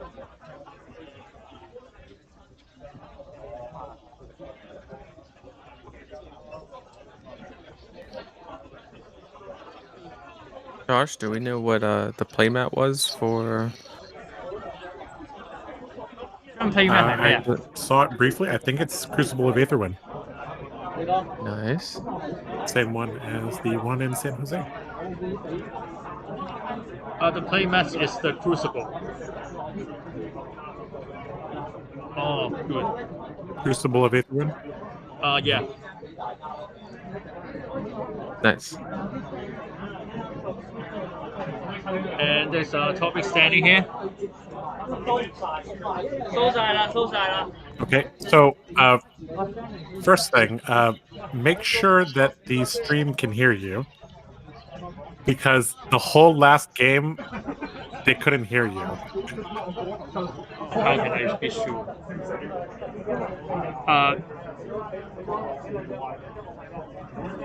If on OBS when you talk the green bar goes up, then you're okay. You mean in the voice mixer mic? Okay. No, Okay in OBS. In yeah, OBS. Yeah. Yeah. Okay. Okay. Okay, the top 8. The first place is Shake 7-0, and the second is Kelvin Low with Dash 6-1. The third is Dynasty with Reiner 6-1, and the fourth is Ray Lamb with 6 win is Icelander, and the fifth place is Jack with Reiner, and the sixth is the Dash with Dixon. 7 is 5 win with Prisms. And the 8th place should be the Autumn with 5 wins. Wow. Okay. Very, very, very stacked top 8. Oh, there. no, sorry. The 8th is Desmond with Reiner. Okay. Okay, so what is the hero composition? 2 Icelander, 2 Dash, 3 Reiner, 1 Prism. Okay. I mean that seems about right. I mean the Prism representation's a little low, but seems about right. The main thing here is that these are 8 very, very skilled players. Right. That is actually more important than the exact composition. 2 Icelander, 2 Dash, 3 Reinhardt, 1 Prism. All right, that seems all right. We well, is there anything in particular you want to watch, Nathan, or do we want Dennis? Do we want Prism? Since there's only 1 Prism left, or do we want Dennis because he's Dennis, or do we want the top seed because they're the top seed? Prism will be why not? facing the Dash with Kelvin Law. Sure. Yeah, that sounds like a good one. Yep. That sounds like a good one. We'll go with that one. Oh, sure. For Prism players, it seems much better than facing Reiner. Right.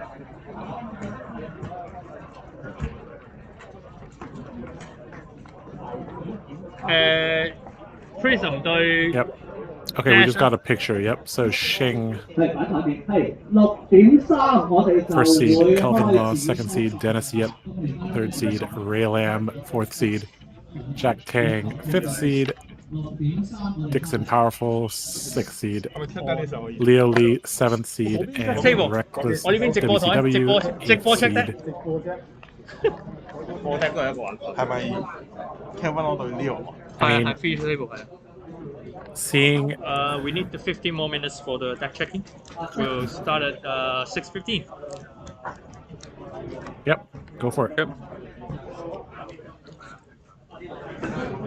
How long could a Blitz deck check take, right? It's either there or it's not there. There you go. All right, so you heard Terry. We will be back in about 15 minutes. Yeah, there's outside story because the TO home run have a deck check yesterday. Still have a few decks having some problems. Okay, sure.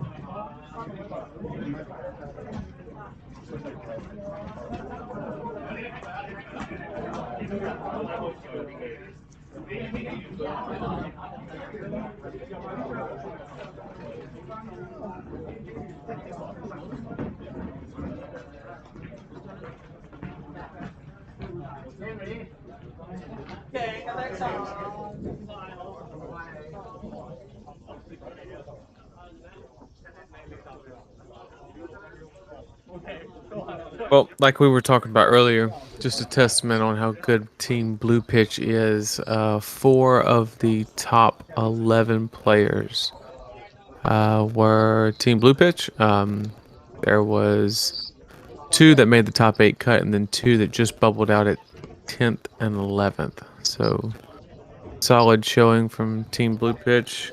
Congrats on the performance there. Yep, they will definitely be back tomorrow for the Classic Constructed PTI event. That'll be interesting to see as well. So for that one, they'll just record VODs, and we will kind of do post-production after that. Yep. Also, the current screen that everybody's seeing is showing the top 8 breakdown of 1 Prism, 2 Dash, 2 Icelander, and 2 Reinar. It's actually 3 Reinar, which would make it a top 8, not a top 7. And I guess the Reinhardt's doing well kind of resulted in the Prisms doing less well, if you know what I mean. Yeah, that's what I'm assuming. Yeah. So, as you can see, this Blitz metagame is very, very advanced in that they're like, yeah. You guys said Prism's the best, Icelander's the best. But you know who's a step ahead of that? Reinhardt is. So, yeah. That's a deep blue romping club. That looks like Jack's deck. And over there, it is. That looks like Dennis's deck on it, right?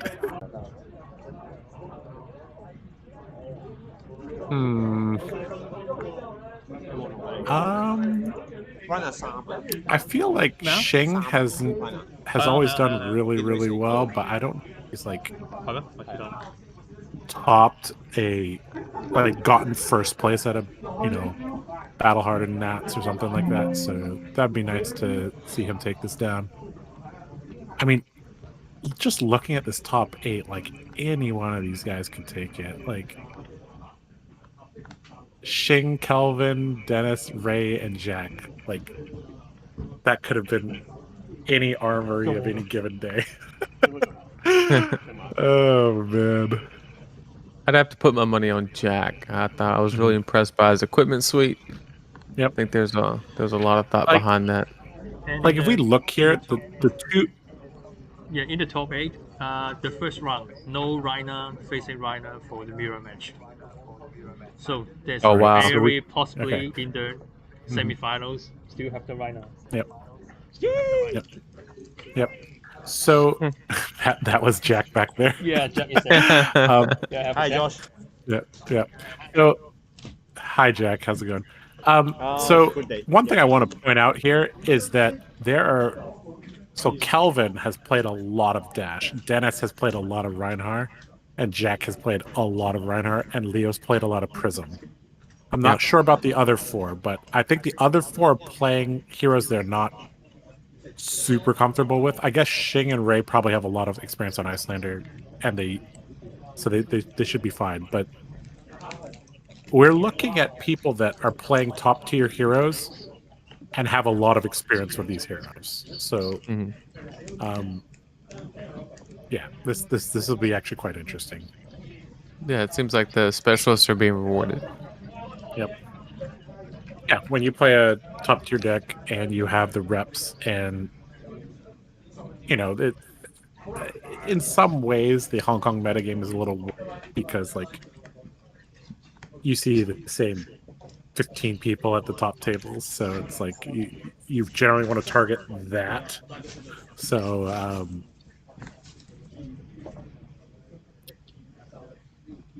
yeah, anyways, I think this is going to be an interesting top 8, and like Terry said, that none of the Reinhardts are matching up against each other. We could have 3 Reinhardts in the top 4 easily. I could definitely see that. All right, so my pick is Shing, your pick is Jack. We'll see who comes out on top here.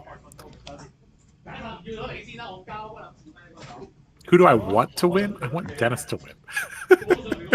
Of course. I will bet Dennis definitely. Sure. Absolutely. Okay. Dennis. All right. Terry is going with his heart. Oh man. The power of super Dennis iron. flies too close to the sun. Nope. Just got to get lucky 3 games in a row. He'll be the battle-hardened Hong Kong champion. That's it. That's crazy. Yep. Jack is playing more safe with your deep blue. Yeah, I'm trying. Yes. Interesting. Yeah. Yep. I do like the boots that you chose. The boots are like Hi, Joseph. the beaten trackers. It's very good. Hello. Hey, Xing. Hi, Xing. Oh, you recognize his voice. Yeah. Well, I've heard you guys talk more than some of my students or professors. So.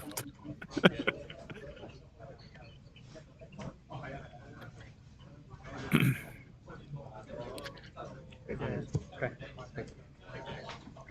It should be 5 more minutes for the back checking. Yep. All good. I think what you can do is stream check, Terry. Oh, so here's one thing I recommend is yeah, check the stream. Okay, so it seems like this playmat is slightly off center. Oh yeah. Like you might want to move it slightly, right? Well, that might. Playmat. Yep. Yeah, working on it. Yep. And then just make sure that all the audio is correct, and then we'll have a good top 8. This is what people are going to watch. Yep, a little bit more, and I think it's good, yeah. Anyways,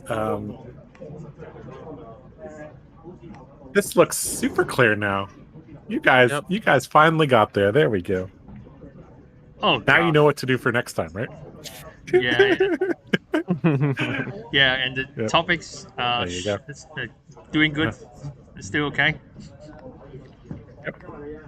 Yep. We're fine. Nathan and I did this before. Just give us some good games, and we'll keep ourselves awake.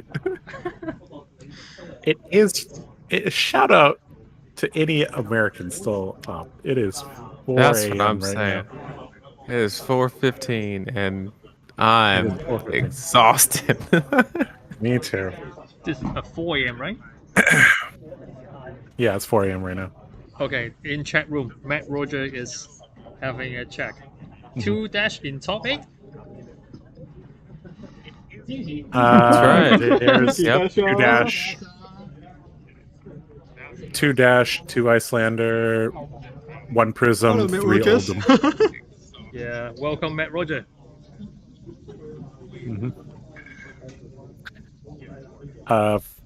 First seed is Icelander. Second seed is so first seed is Icelander, second is Dash, third is Reinhardt, fourth is Icelander, fifth is Reinhardt, sixth is Dash, Prism, and then Reinhardt again.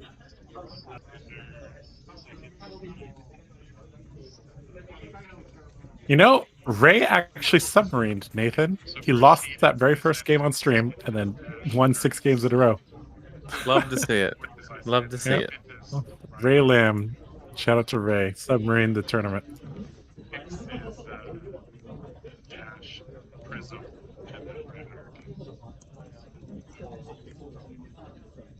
Prism 係1 ，Rhino 係3。我打翻 standing。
Again, Terry, I think you should mute your mic if you're not talking.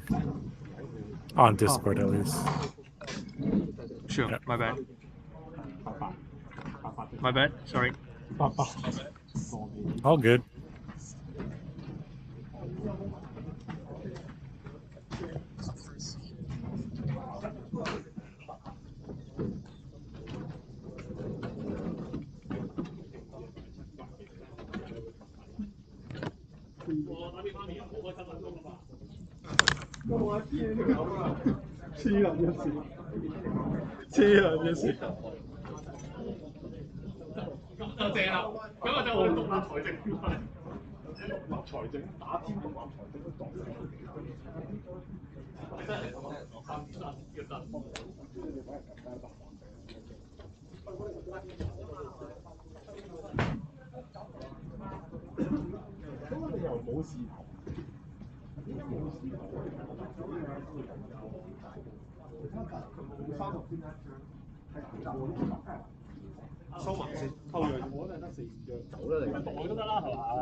CF 攞嚟入寶噶嘛？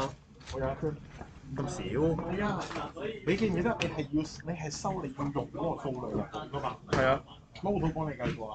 我收6張啊嘛，60張，因為我唔夠。喂，唔該，我嚟教翻撈到60張。喂，好，top 8應該10隻老虎，隻隻打6啦。大家翻到嚟個位度未啊？我影翻自己嗰張，可以用啊，可以用啊，可以用啊。出完攞翻㗎啦，係啊，可以攞翻你自己隻啦。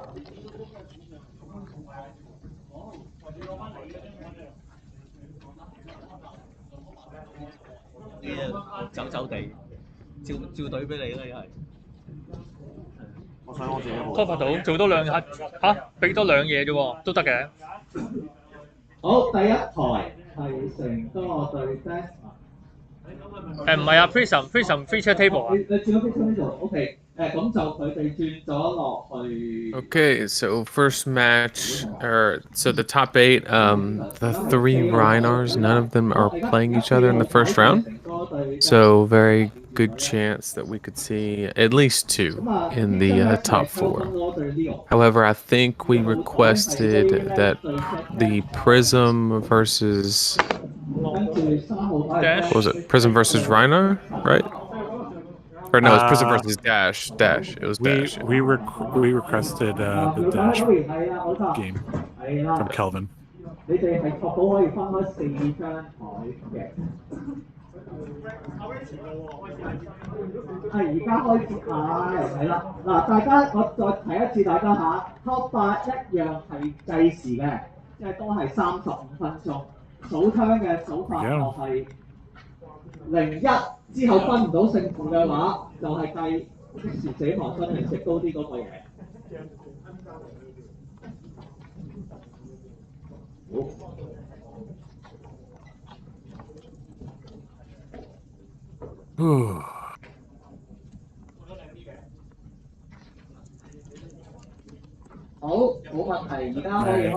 This is Kelvin Law versus Leo Lee.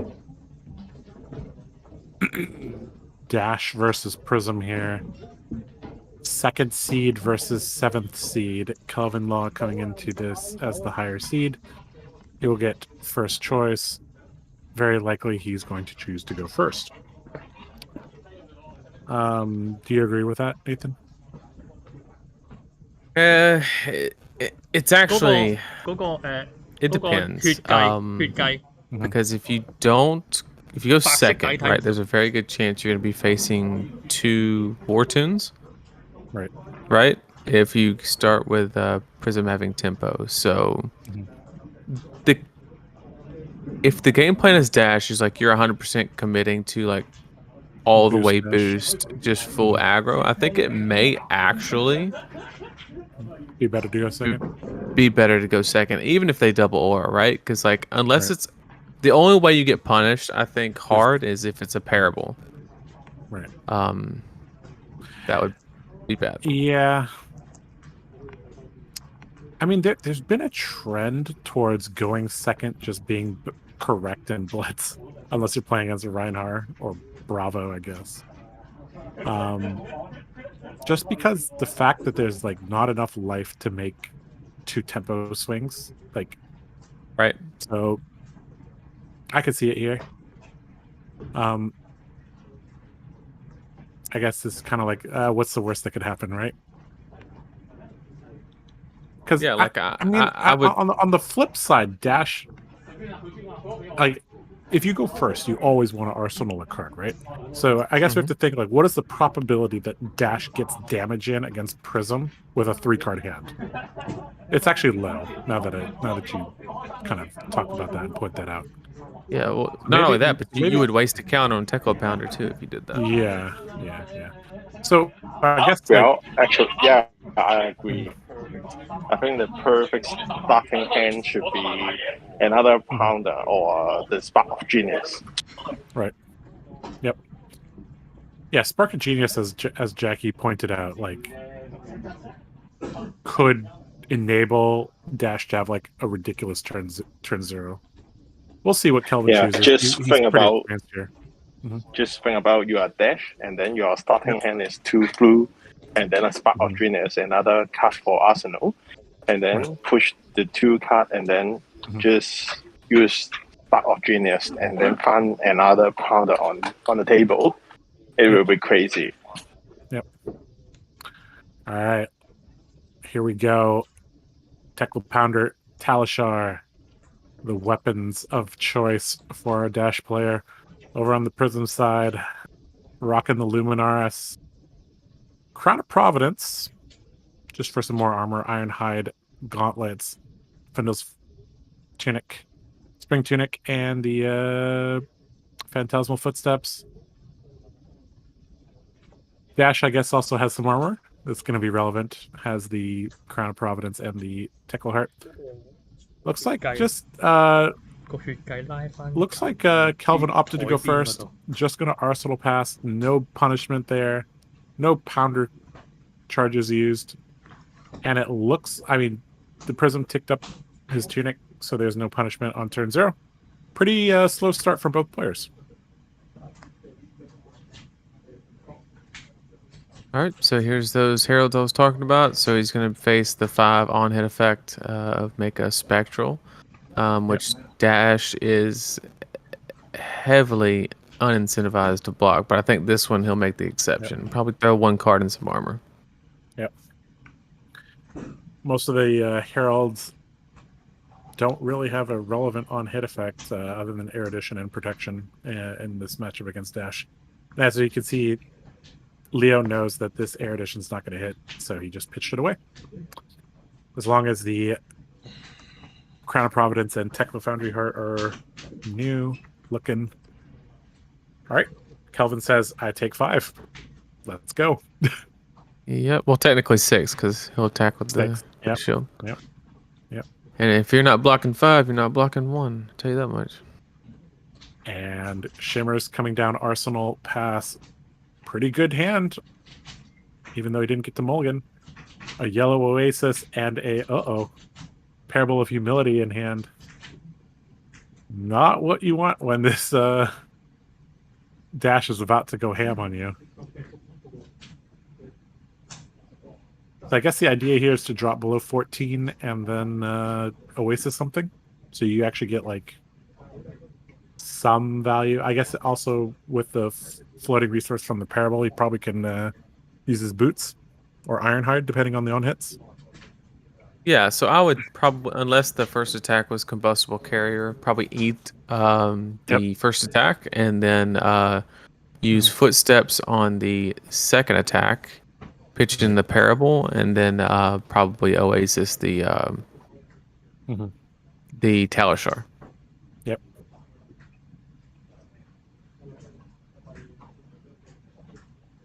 But of course, that just depends on like what strategy.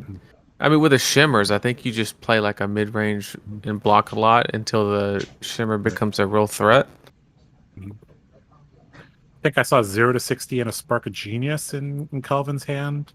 So it's Spark of Genius and Talishar are kind of a little bit awkward because you kind of want to do one or the other.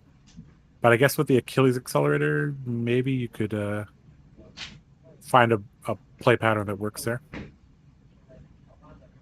So Kelvin's a very experienced Dash player. What do you think is taking him this long to decide what to do? Oh, never mind. There we go. Yeah, I think he's debating on whether he wants to maybe like play the Spark. Because Shimmer's sitting there is actually probably the worst one, other than Parable, obviously. But because it just threatens like 2 and then 4 for just 0 card investment. So this is a new card from Dynasty. This is Scramble Pulse, a 2-cost 5 base, but it's getting bumped by the Pounder to 7. Block 3 boost card that says equipment have -1 while defending on this combat chain. This is the second Dash we've seen running this. Is this like is this just another hit for the Goliath Gauntlet or what? Is it just well, if you think about it, in Blitz specifically, right? Right. There's only so many turn cycles, and so the chances of equipment being on every turn cycle is very high. Yep. So you're almost always getting value out of it, no matter what, because your average aggro match is going to be 3 turns. So if you played 1 in those 3 turns, chances are you're probably getting value. Right. Yep. All right, we got an Oasis in hand here, and I think that's another Herald. Not sure, I didn't get a good look there.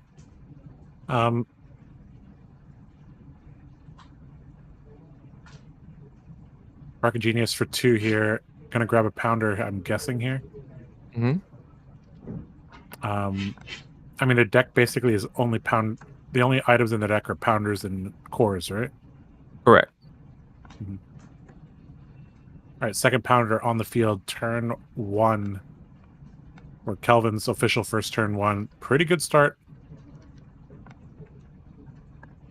His next turn is going to be pretty explosive here. Yeah, but he's still got to be careful, right? Because we know that the Prism player has a That's All You Got and a Oasis Respite. So we're definitely going to see him make a shield on his turn with the card that's in Soul and then attack for 3.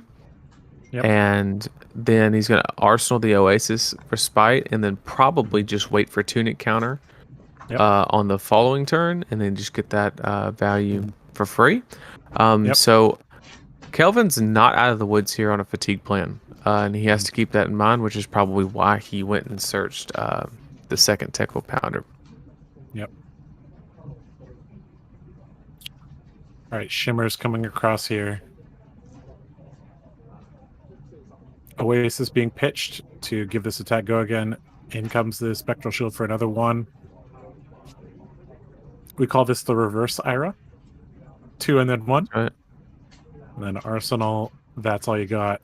Drawn up to 4, back to Kelvin. Couple of War Tunes and an Erudition drawn up for Leo.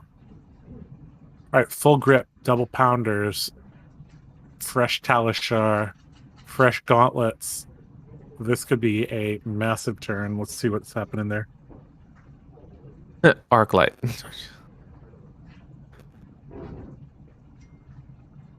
Well, even if it gets arc-lighted, I think you can get around that with the accelerators. Yeah, well, with double Pounder, Arclight's actually not even that good because you'd have to eat 8 to play it. So you probably don't want to do that. Yeah, it's we've actually seen, we saw Leo play earlier, and he didn't have ALS then, and he hasn't had ALS here yet, even though it's only turn 2. He's seen 12 cards, right?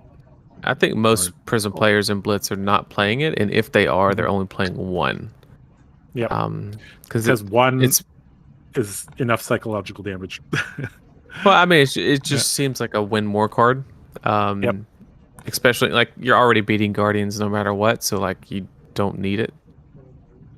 Yep. Plus, you could just throw in another War Tune. Like, come on. I heard red 0 for 60 for 8 is a good amount of damage. All right, War Tunes and a Spectral Shield jumping in front there, taking 1, dropping to 19. Kelvin still with a full grip of cards here.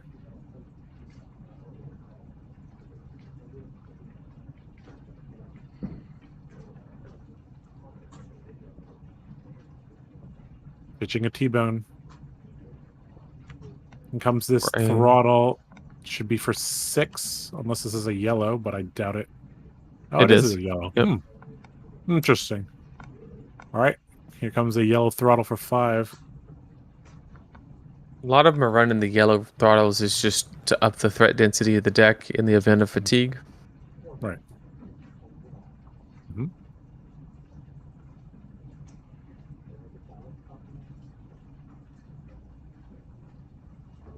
Yeah, we always talk about like 4 being the break point, but 5 is actually a break point in itself in that like you can't take 2. Like if you want to be efficient, you block 3 against 5, you take 2. Yep. You can't do that for very before you're in danger. Right? You can block 3 against 4 all the time. Right. So, attacking for 5 does have some relevance, right? In fact, all the numbers have some relevance. All have some relevance. All right, Glad Gauntlet here. That is a overloop, right? Yep, that is an overloop. Been a while since I've seen that one. But Yeah, coming in hot for 7. Probably gonna just see a block for 3, take 4, swing shimmers for 3, call it a day. Yep. Well, two floating, so there's even a Tower Shard after. Yeah, so the nice thing about is that this is anti-fatigue here.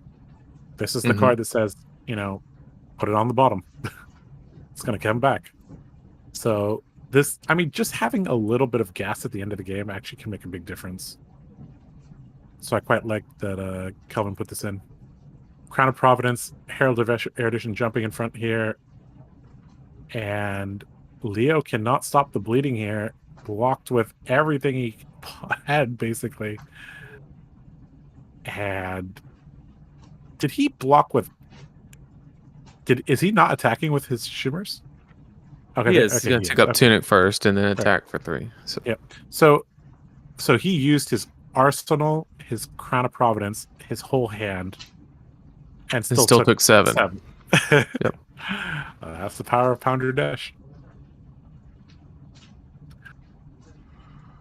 So all right, so here we go. No Arsenal for Kelvin. Still double Pounder though. Oh, super hit for 9. Yep, seems good. So 3 cards here or lineage.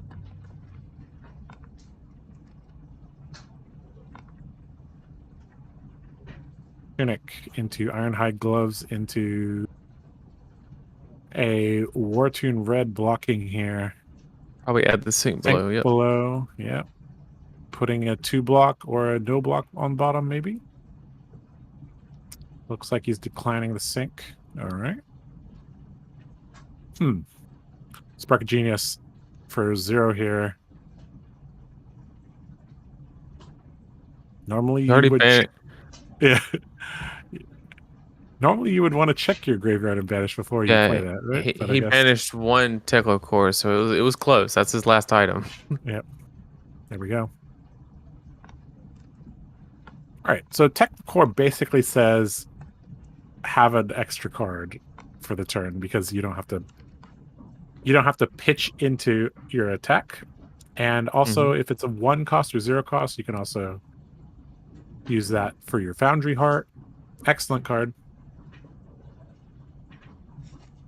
All right. Drawing a card off of Spark of Genius. Does he break his boots here? Probably not. Yeah, no, you definitely do, because you have 2 cards in hand. I guess you don't want to end with 2 cards, right? I guess another thing is that floating. Yeah. I guess 3 cards. Yeah, you definitely break it. Right. And since his whole deck is mech, there's no threat of a boost missing, which is what some Dash players would use. Like Achilles is like their backup. All right. Ooh. Heart. Getting some more resources here. Throttle and another yellow. Yep. 3 resources right now. 3 resources, 2 cards. Oh, Pulse Wave Harpoon. That's a good one. And look at that hand. This is only... He only boosted once this combat chain. Right. So he just has to show it to him, but he doesn't have to block with it.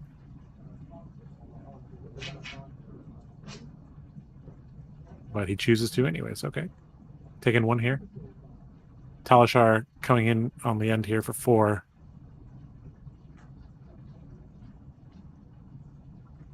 All right. Prism opens. The damage output is going to drastically drop, and he only has 1 more swing on Talishar. So I don't think it's necessarily fatigue per se, but the shimmer, there's going to be a point where he has to respect the shimmers, if not very, very soon. All right, Crown of Providence in the last block of Teckleheart. Blocking for 3 against 4 there. Kelvin takes 1, drops to 9. And here we go. This is probably his last burst turn with 5-card hand, 2 items in play, and a Talishar still at his side. Combustible Courier. This is the one you block. Spoiler alert. Yep, gotta block this. Easy 2 cards, though.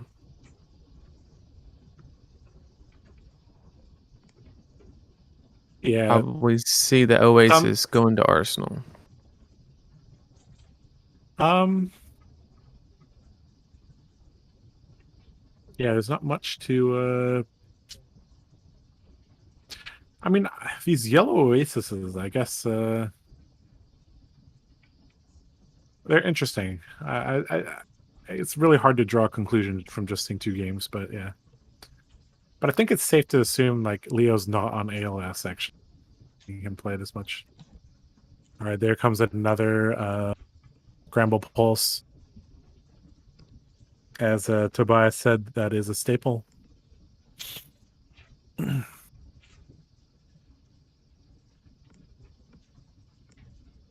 So it looks like it's going to be a 2 block from hand with that. I think that's a Haze Bending, and maybe I think he has a That's All You Got in Arsenal.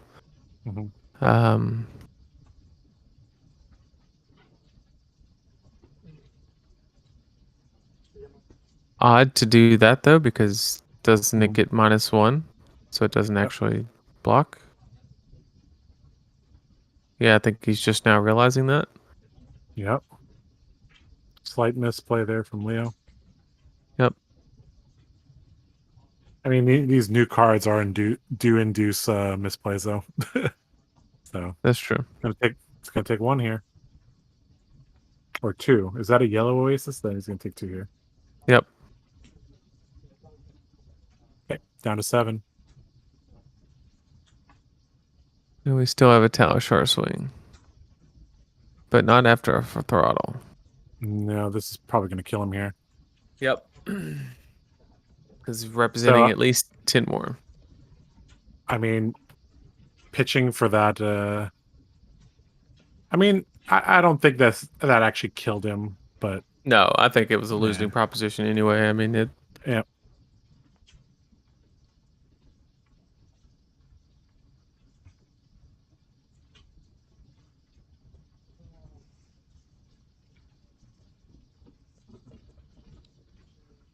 Block for 4, take 2, then take 4 more, go down to 1. Yep. All right. Then he'll poke back with 4, which is respectable. Yeah, so if he can live one more turn, he can actually threaten lethal, right? Go down to 5, and then next turn it'll be for 5, so... So if he can live this turn and... Which he might be able to. It's definitely possible. Breakpoints are a lot less severe when you have footsteps. Oh, this is 4 plus 1 counters. That was actually 5 damage. My bad. Yep. Right. Okay, so next turn it's attacking for 6, which is like... Yep.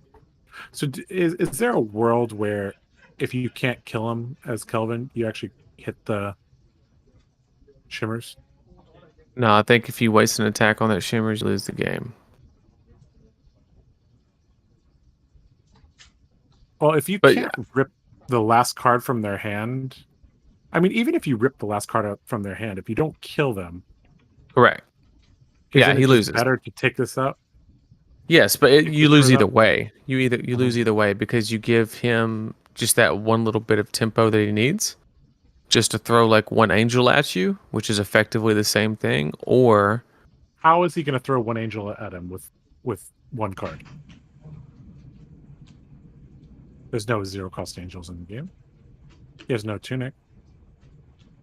Well, so Kelvin has a 2-card hand or a 4-card hand, right? So if he pitches to play like a zipper hit or something, and then he has to play another attack into the shimmers. So the Prism player can block 2 cards on the zipper hit. Right. Yes, and he'll have 2 cards, and then just throw an angel, and it's effectively the same. So exactly what I'm saying here is zipper hit. Did have the 2 resources floating, so maybe if there was a situation where you for sure could get one more card and take the shimmers out, then 100% you do it. If you know you can't kill him. If you can kill him, then you obviously do that. This heart activation... Huh. I mean, that breaks the chain. He can put the Phantasmal Footsteps back on the chain here. I guess he desperately needed the energy here. I mean, the energy is indirectly 1 extra card, so maybe that allows him to go wide enough here. Overloop here, red, coming in for 4. 5, sorry. 2, so that 2 guarantees 2 cards. Yep. So that should be a game because he has 2 cards, so basically anything over 1 wins the game.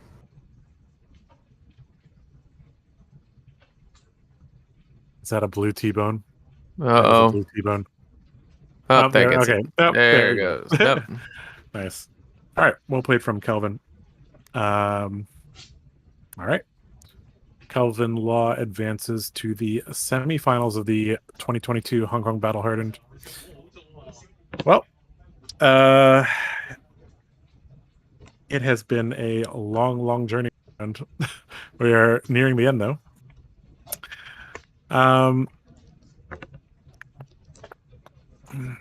Well, all the other games had Reinar in them, so I promise you they are already over. Yeah, all the other games have a Reinar.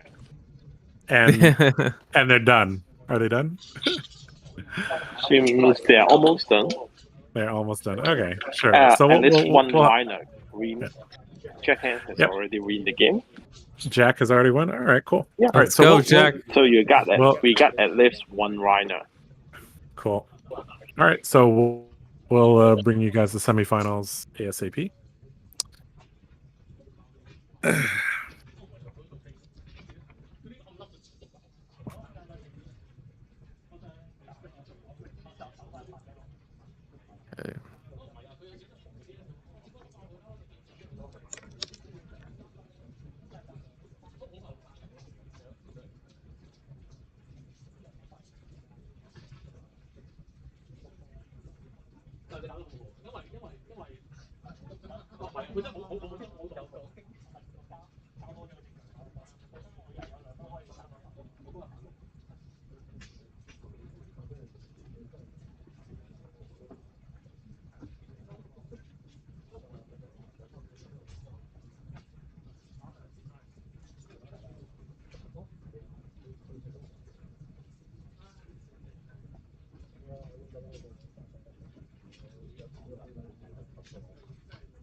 睇下其實你有機會，你會得多冇錯。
好，Table 1 Desmond, Table 2 Japan, Table 3 Texas, Table 4 Kelvin 咯。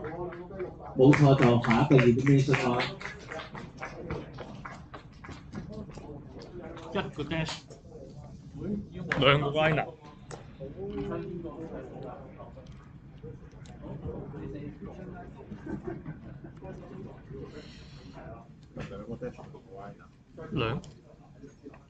係喎，兩個 dash 兩個 Rhino。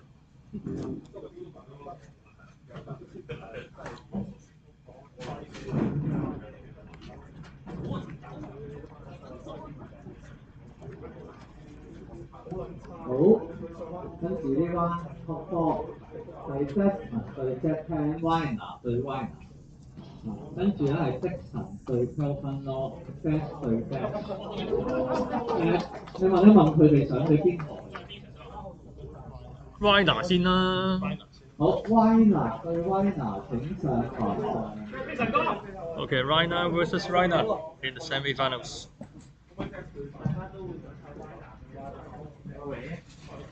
All right. The last round, the Rhino versus the Icelander play a little bit longer. When the time's up, playing for the last turn. Gotcha. So it's Reinar, Dash, and what's the fourth hero? Dash. The last one is also Dash. Oh, so it's Dash mirror and a Reinar mirror. Yeah. Okay. All right. So the next feature table will be the Reinar mirror. Yep. And then we can confirm that our finals will be a Reinar versus a Dash. There you go. Good point. Next round.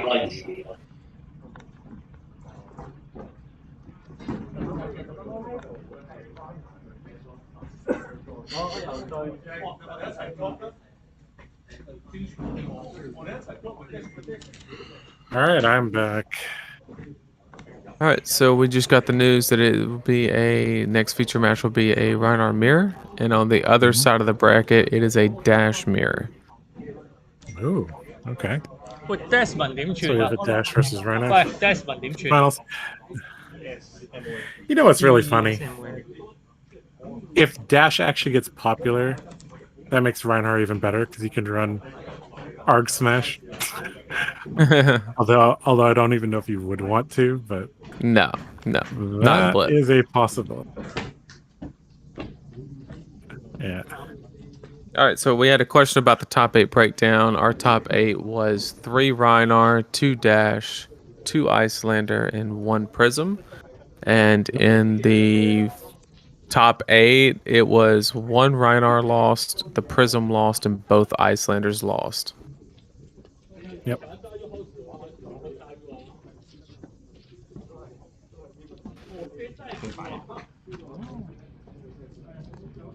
The Ambler's Glove playmat.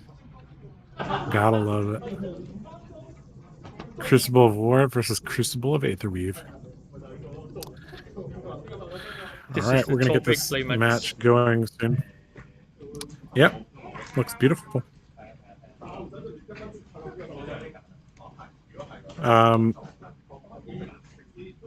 Anyways, we're gonna be getting this going pretty soon. Jack versus Desmond. Not Desmond. What's this guy's English name? Desmond? Am I reading that right? Desmond. Desmond, okay. On the stream it says Desmond. So add a S. Okay. Yeah, right. Desmond versus Jack. All right. So Jack on the left, or sorry, on your right on stream with the gambler's glove playmat. Desmond on the left with the crucible of Aether Wind playmat. Aether Weave, sorry. All right. We've seen several different Reinhardt styles. We do know that Jack does like to play a little bit more consistent. And he I used to play in an MTG, like he really prefers like a strong strategy that has a consistent game plan, and a strong consistent game plan is what he's looking to do. So we saw him earlier in one of the earlier rounds, a completely different armor suite from what our other Reinhardts are running. We'll see if there's a contrast here. I wonder if in this matchup he sacrifices some of that consistency for the high roll potential that he knows he will probably need. So, well, one thing here is that we know that he is looks like no. He is switching to Barkbone strapping though. He is higher seed. Jack is higher seed, so he's probably going to opt to go first here, right? I would assume so. It seems too good.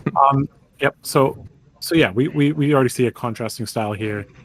Gambler's gloves, scabskin leathers for Desmond, whereas Jack going with the Galad gauntlet, and beaten trackers, Galad gauntlet, face up guaranteed, right?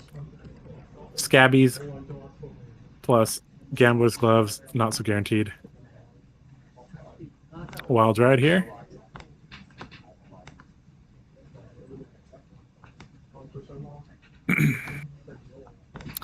Draw discard. If it's a 6 power, has go again. Huh?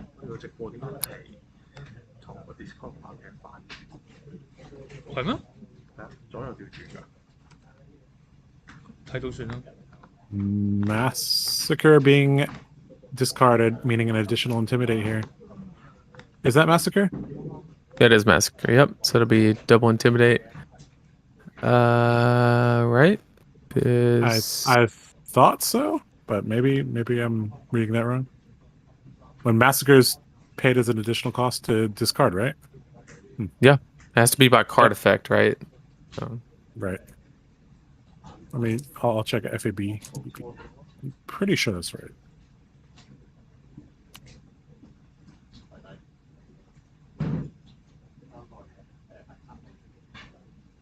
Yeah, then we have a Mandible Claw for 3 go again.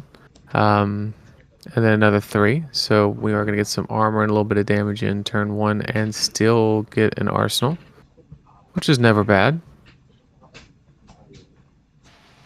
I feel like he was supposed to get 3 more damage there. Yeah, but I mean, it's a missed trigger, so. Yeah. But I guess this is just, tournament fatigue kicking in here. I mean, I don't expect Jack to miss intimidate triggers on Reinhardt. I don't remember him ever missing them, so I guess this is tournament fatigue here. Anyways, we'll see if that comes back around. All right. Straight out the gate. Here we go. Oh, no. You got to pop the gambler's gloves. You have to. Well, you got to do it. This is what it's for, right? Here we go. Oh, just... All right. Not what you want to see. And Jack is just like pointing to my boots. Your boots. My boots. Look at your boots. No, but look at my boots. Sadly, they are not my boots. But they could be my boots. I miss the Old Spice guy. All right, I think we're just gonna see a regular like 6 attack, kind of And underwhelming. Yeah.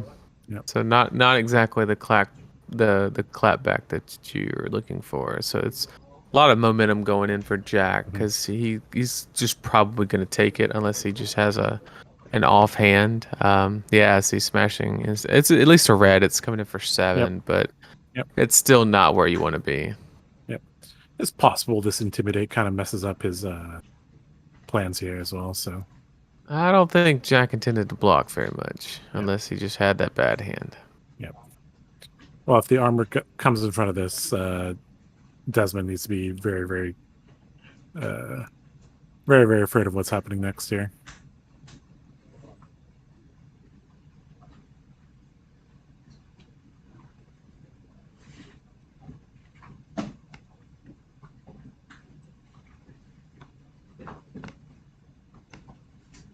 Time to be very, very afraid.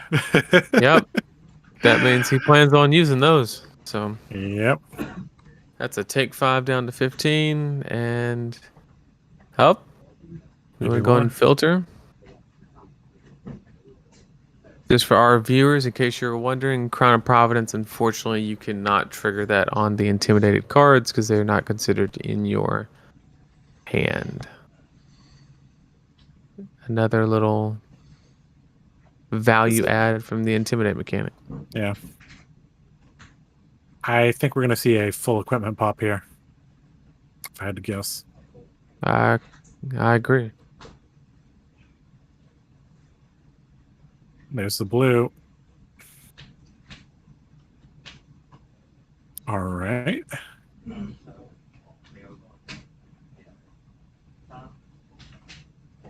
I think that's... No, that's not Swing Fist, Think Later. That's not a good card. Looks like Savage Feast to me. That or Savage Swing. The blue Savage Feast. Yep. Yep. So when you discard a 6 or more, you draw a card. So this works really well with the boots. This kind of turns your boot into, you know, a 5-ish damage equipment. Not bad. Anytime you can get, you know, 5-ish value from your equipment, you're doing well. It's actually very interesting the dynamic between comparing the new boots and Goliath Gauntlet to Gambler's Gloves and the Scab Skins, because on the surface you're like, oh man, I'm losing 2 health because it blocks for less, but you're automatically gaining that 2 value on the Goliath Gauntlet because you're not having to run the Gambler's Gloves as a risk mitigation. So exactly. You can't really look at things by themselves. That's a Beast Within there. He's going to get some resources, play out a card, discard the Beast Within. That's what I think is going to happen into Claw. If that happens, it's going to be a big turn. That's a 6. It's at a 6. Oh, man, that's a double claw all day. That's 10 damage right there. Something into discard Beast Within. I think it might just be... Claw into the last thing, Yeah, and then you just play Beast Within, I think, unless the Arsenal's a valid target. Oh, yeah. Well, that card has to be like a blue then. We'll see. Throwing 3 in front of that, taking 2, going down to 14 is Desmond. Goliath Gauntlet here. Pitching the Beast Within. We got us a swing big, maybe? Oh, he of the tournament. That's for 14. For those of you who don't know, Savage Beatdown is a 3 cost. You can only play it if you've already discarded a 6 attack card. For 16 with a Goliath Gauntlet. Yep. Oh, no, it'll be 14. Blood Rush Bellow. Yeah, so 16. Look, putting a 1 and a 6 on the card is not 7 in this case. It is 16. Yeah. But Savage Beatdown is a 6 attack that gains +6 if you discard a 6 on its cost to play. So it takes it to 12, then it gets 2 from Blood Rush Bellow. And this 2 this from is where 5. cards like Savage Feast are really good, right? Because they replace the card in your hand. Right. And with the beaten trackers, you get your action point guaranteed, no risks taken. Jack hasn't taken any risk except with that Heart and Cross, or not Heart and Cross, but Barkbone Crossings. So, and he's 16 life ahead. Took all the cards from him